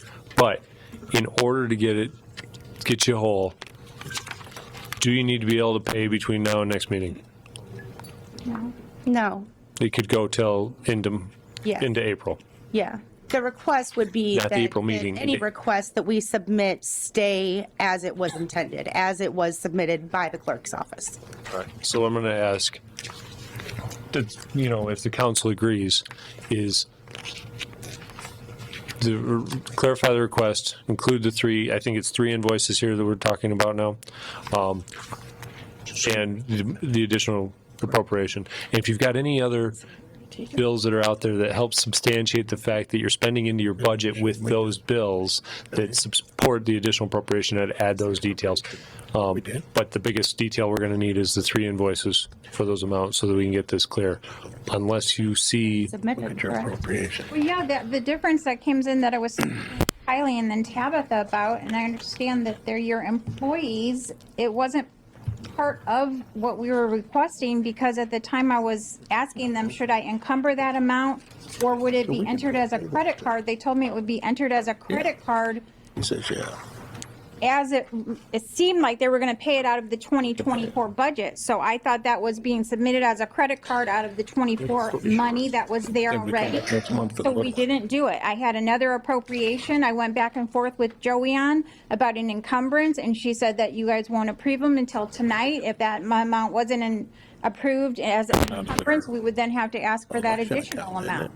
So there was multiple conversations involving the amount that we're asking for, and Where's the money coming from? wherever you. The account number. The account number. No, that's We not don't have the money because you took it away from us from the election. excess. Paid out of election supplies. Excess supplies. Yeah. That's what it says. Election supplies is where we would like the funds. Is that correct? put. Yeah. Same account number. I make a motion that we approve the $25,566.61 tonight, and you come back for the whatever one that was added later next month. It was actually added before. It's not We'll come back. not on our stuff. So I'm just, we're gonna pay, we'll approve the 2 so you don't have to come back for everything and we don't have to re-advertise. This is where it's coming from. Yeah, it does not say where it's This is where it's going to. It's a 2. Is that I don't see where it's requested from. the appropriations? The advertisement does not state where it's coming from. The question is was it adequately advertised? Mrs. Winsky said that it would be. Understood. Mr. Bijou, will you review that advertisement real quick? What was advertised says, LaPorte County Clerk of the Circuit Court, $25,566.61, requesting an additional appropriation for election expense for supplies. And then it gives what I believe is the location number of the supplies, where it's going to. Not where it's coming But from. I don't think it says where it's coming from. If they're saying that they can spend it out of election supplies, all you have to do is make those transfers because they have that money in their election supplies It's for elections. right now. It just has to be transferred. Transferred from supplies to supplies? No, they have No, 15,000 they in have- supplies, 7,000 in travel, and 3,500 in education. So you're saying move it from those other sources? That's these here. Yes. These here. Is that going to work? What if we These do here. those sources this year as well? Then they Their come back election- to you after they've gone through and used up their budget. I think it might just be better to come back next month and do it. And we can do that. Yep. This again. Can I, $15,000 there that they want to use, so they could pay $15,000. I would be more comfortable to come back next month and we'll get those invoices paid after that. I tried. Thank you. All right. We're coming back. Thank you very much. All right. LaPorte County Auditor, permission to appropriate funds from the auditors and ineligible deductions fund 1216. What do you say? Being sarcastic.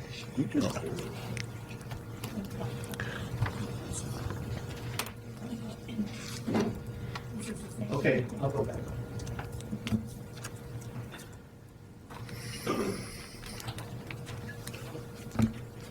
Okay, so we just made a motion before to start taking more money out of this account, and so I need you to up the ante on the 20,000 to 70,000 to cover $50,000 for the employee.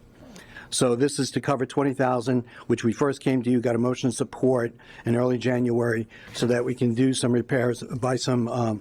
We had a broken desk, we had a couple of chairs that were broken, and so that we could replace them, and we have some other needs as well, copiers, a refrigerator. We've got these two little tiny ones for 15 people, it doesn't work.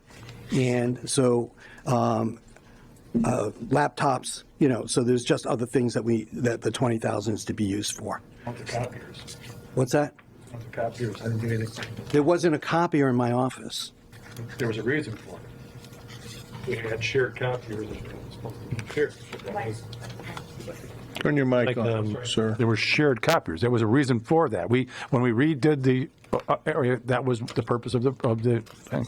So, I'm sorry. So you're telling me that I need to go print private documents or confidential documents someplace other than my own I'll office? tell you right now what to do, and that's very easy to do. The original one there was. Go through IT, they will get you a password, and nobody will see that. I don't know if you know that about copy machines work that way. Well, you gave me permission to spend, and I went out and spent the money. I know. We bought that copier. I was not brought up, so I'm disappointed. We tried to get I'm telling you what happened. We did not spend a lot of money on it. Well, it doesn't matter. It does matter. It does matter when you need to have private documents. You need to have them And I'll handy. teach you how to do and not it. have to. No. I'll show you how to do it. I'm sorry. I disagree with you. I disagree with you. And let's end it there. Okay? We both I disagree. don't have nothing. All right, gentlemen, thank you. So, Mr. Keel. I think back in the January meeting, you had indicated you'd get us an itemized list of what you were planning to buy with that. Well, we stopped putting together an itemized list because this got pushed off. So if you want me to come back with an itemized list, or not spend anything unless you see the list, that's fine. I guess I just want to take this opportunity to point out this is the problem with motions of support, is that by the time they come back and ask for the appropriation, it's too late. The money's spent. No, it hasn't been spent. I spent very little of it, okay? I did not buy all the things that we need to buy. I stopped. But you bought furniture and you bought a printer, right? But that's not a lot of money. That's not the $20,000. Okay? So I don't have those bills on me to share with you right now. But if you want me to supply those bills, I'll supply those bills. Motion to table.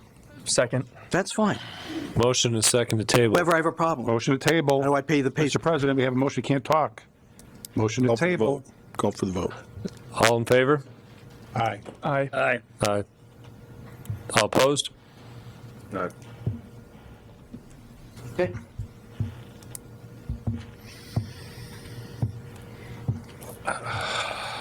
LaPorte County Highway Department determined the remainder of payment for work performed on the Franklin Street Bridge of the amount of $882,736. Balance on that major bridge? No, we're gonna have to We ask. have enough, Mr. Auditor, How much is in major bridge? Auditor, Yes. do we have enough in Major Bridge to pay for this? Yes. Motion to take out of Major Bridge, $882,000. Hold on. I'm sorry. Let me just do a double check because we have three funds there. I could be thinking of the wrong one. I don't believe Major Bridge has it. Because I'm beginning to think twice about it, so Cume Bridge has, I think, a couple million, but that's what I'm thinking also, so just give me a moment. because I think it was like 1.2 million and we took 400,000. Plus we take salaries out of that, so. Is there an amounts available to spend report somewhere in this packet? No, he was going to get that to us. Sometimes in the past, we would get like a report that was amounts available to spend, and it was factoring in the cash balance, plus what was, We didn't have it ready for this meeting, but we were talked about. Okay.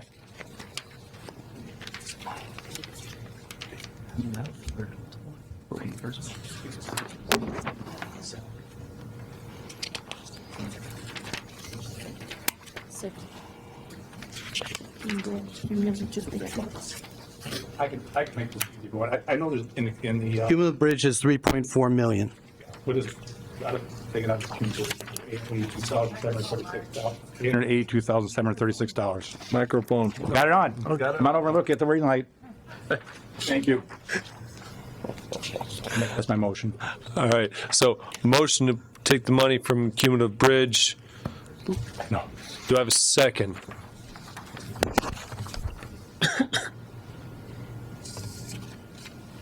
I'll second it. So motion from Mr. Yagowski, second from Mr. Kessler. Any further discussion?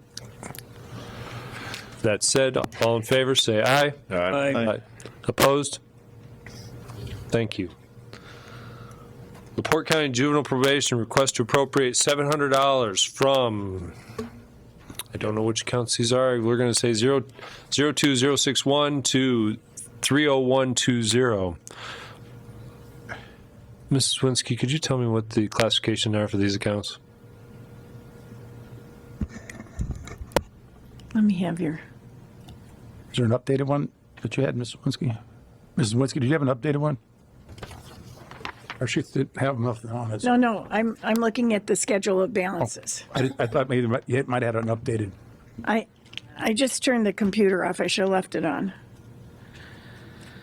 Okay, so you want 2511, which is juvenile.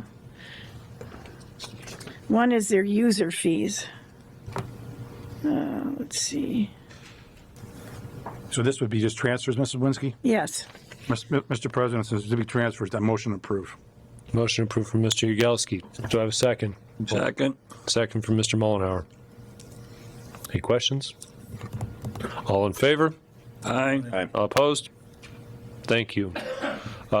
Still under juvenile probation, we have a request to appropriate $1,000 from user fees to 20021.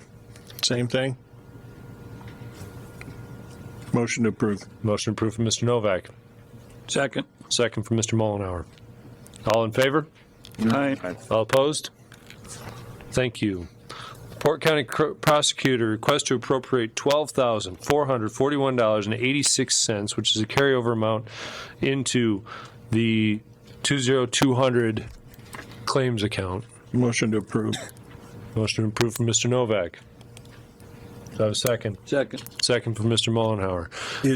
I'll let him talk. Mr. Fagan, what would you like? What do you have? Surprise us. Whatever you need from me, I'm here for. This is money for police departments in your explanation? No, it's unspent money, if I'm right, if I'm correct. Unspent money from the appropriation y'all made last year for the email transition we had. We didn't spend a huge chunk of it, so we asked if we could just bring it over to 25, and we worked with the auditor's office with that. So we're going to have to ask for an additional appropriation later in the year. So using the unspent monies, I think from wind tax that were done last year. I think that's what it is. But so what are you going to spend it on? Well, we were already the email stuff. The services. So which is law enforcement, to assist law enforcement, which is what I referenced, and you said no. Yes. Good answer. Did we get something in our packet for this? Right here. Okay. All right. Right there at the very end. So normally, wouldn't this revert back to The wind tax fund. It was encumbered. Was it encumbered? I think so, yeah, but we had to answer some technical questions as to when the contract was signed, whether the duration of the contract, and so there were a lot of conversations with the auditor's office about, okay, we can do this, we can't do that. So essentially, it's encumbered. We're going to spend that money, so now that was appropriated last year, so we don't have to spend it again and don't have to come back until later to ask for any more money. And this would still be in continued support of the original project of the email server transition. Yes. Because what is going toward the licenses and the basically the fee for the licenses and everything, plus some other stuff on the back end. I believe that's what it is. This is for email server stuff, not anything else. I believe so, yes. I think so. Unless it's just numbers, to be honest. 1, 2, 3, 4. I guess if this wasn't included in the original contract for those purchases that was encumbered, then I think it needs a whole new appropriation. Especially if it came from wind tax, wouldn't it just, if they didn't spend it all, it just goes back in there? Well, wait, was it encumbered from last year to this year or not? I mean, that's a basic question. I gotta look at the goddamn encumbered list. My impression, correct me if I'm wrong, but the encumbrance is attached to a specific item contract that's being purchased. It's not like a hold on the money. It's a hold on the money. We usually do a resolution listing the amount and what it is. Yeah. Right. So the contract, original, if it helps, the original contract was signed in April last year. We didn't do any significant use of that due to stuff we were working out until October. So we didn't spend a whole lot of money related to it. So the conversation we had with the auditor's office was, well, what can we do with this money? It's already been appropriated, but it hadn't been spent. And This is from his prosecutor's forfeiture account, not from the riverboat. Oh, I'm sorry. It's a different one. I thought it was Right. something else. No, because it's not listed. I'm sorry. So forfeiture, yes, it is. It is. Okay. For law enforcement. Law enforcement equipment. Yeah, I just want to emphasize, we look ridiculous when we're up here looking at this going, we don't know what it's for. Let's not do this again. And I gave you one of these, a nice, easy. No, I'm sorry. We had other discussions with the auditor's office about the wind tax email stuff. Okay. So these are for purchases. As far as I'm aware of this money, I'm sorry, my mistake. I was confused. So I really do apologize. Own it. There you go. Okay. Moving on. We should have just left it with. All right. So, Yeah. so the request is to appropriate $12,441.86. Didn't I make a motion? Or did I not? And Mike Mullenhour, second. Yes. Mike We have Mullenhour, a second. motion. We have a second. Prove it. Right. All in favor? Aye. Aye. Opposed? Thank you. Thank you. Don't go buying a TV or anything. Just saying. Thank you for your patience, Mr. Sobecki. Thank you. Mr. President, motion to transfer $35,935. Motion for Mr. Yagowski, second for Mr. Kessler. Any? There was, Oh, yeah. sorry, It's but not that simple, is I it? am sorry. It's not that simple. We asked for the original quote from a vendor in October, and then with all the purchasing and everything shutting down, we got the second quote. So you're going to tell us The it's first vendor said it went up. So it went up by about $2,000 some dollars. I sent the email and I don't think it got put on there, but the total was $37,954 for the second vendor, which was Marquis Electric instead. Oh, there it is, right here. That's cheaper than the first one? No, well, it's cheaper after the first one rechecked and had to raise his price. So that said, Mr. Yagowski, willing to change your motion? Sure. To the 37,954. I'm not going to, oh, yeah, I'll make the motion, but I won't vote for it now, because, yes. All right. So is the second still good? That's it. Second's still good. Anything else to add? This is for a generator for Red Mill. I've mentioned this before. We don't have one. We're trying to protect our thing from problems, obviously. What are you using the generator for? Because this is a problem. We have generators that we have lost in LaPorte County. We had a nice generator that we purchased from the U.S. government. Nobody still knows where that one's at. It went away somewhere. We had one over on 9th Street. I don't know where the 9th Street generator's at right now. I was going to ask, but I don't have. Would that be 8th Street? 8th Street, thank you, 8th Street. All right, 8th Street, but whatever. Is it something really important? Can we use a smaller generator? Do we need that size generator? I mean, so that's our rental facility and our office. So we have rentals that come in, they rent that. If it was down and there was a wedding or something, obviously that's a big problem. We've also had a lot of outages there at Red Mill because it's out, there's a lot of overhead lines. So it's pretty important. I just know that we have we had generators and I don't know where they go to. Well, this one's a permanently fixed. I mean, fixed. 8th Street was too. I mean, you can move it still once it's permanent. You just got pour it on another concrete. Just coming out of your funds? This is, yes, it's my non-reverting funds for user fees. All right, so we have a motion and a second. Any further discussion?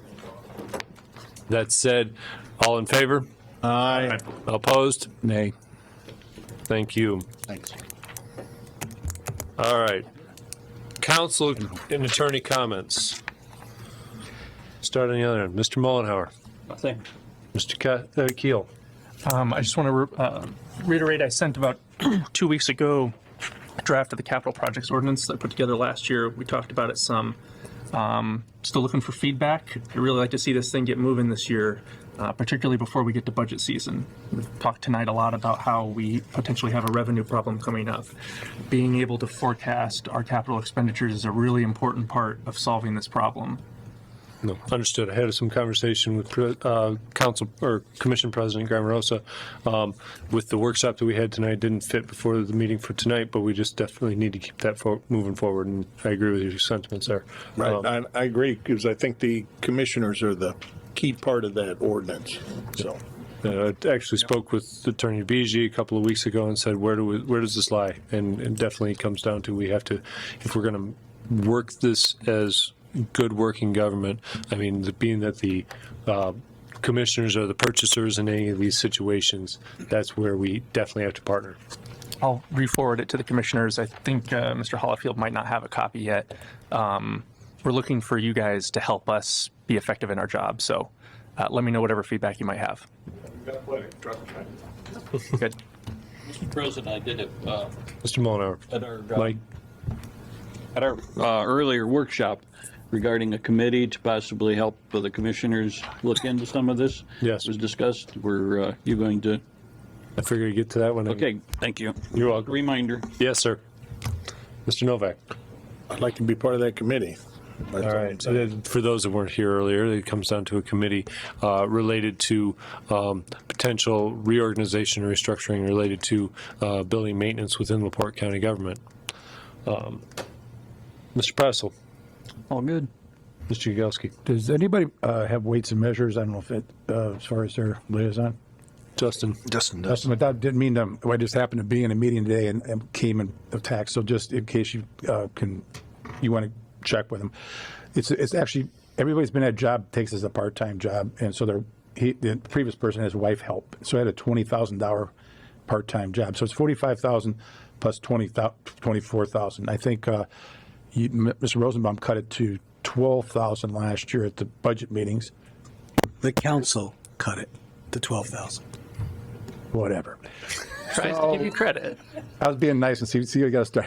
So, long story short, he's looking from like 45,000 to like 52, 53, and he won't have no part-time. He'll do all the work. Okay. And that does apply to all people for the state. So, would you please check? I will. Thank you. Mr. Castle. Just one thing, this Saturday, March 1st, reminder to everybody, Farm Bureau breakfast at Mill Pond. Of course, all the elected officials are welcome to be there 8 o'clock. And other than that, that's about all I got.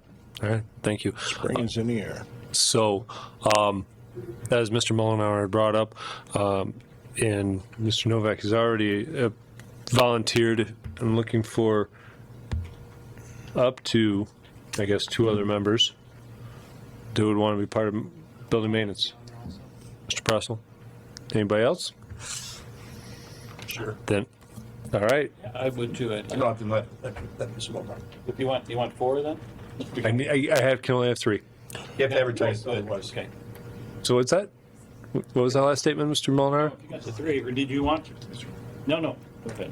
You got it. Actually, Mr. Yagelski, I'm going to ask if it's you, if it's not me, just because of the fact of looking at how maintenance is maintained and structured when it comes to infrastructure within buildings, and with your industry experience. History of the county. Didn't say that, Mr. Novak. I added that. Please feel free to share back with the rest of us whatever you're finding. 3 members. I like emails. So for the minutes, Mr. Novak, Mr. Pressel, Mr. Yagelski. Thank you for confirming. You're welcome. Tomorrow morning, 9 o'clock. Other than that, spirited meeting, lots of points that we're trying to get across. Folks, I've got, some of you have heard my non-public definition for my goal for this year. No sideshows, right? This is what we're trying to do. We're trying to make sure we have good discussions to where we're progressive going forward in terms of how we're going to run this government. But I ask that we continue to do so in a respectful and proper public meeting forum or decorum. And we just have some growing pains. We got to get. We'll get through the growing pains. Exactly. It's meshing of gears. We'll get them to run just fine. Mr. Beege, anything to add? It's nice to be back. Thank you very much. And not a whole lot has changed, it seems. I'm trying. All right. With that, I'll entertain a motion to adjourn. Motion. Motion for Mr. Novak. Second. Second for Mr. Keel. All in favor? Aye. All opposed? All right. Stay another hour.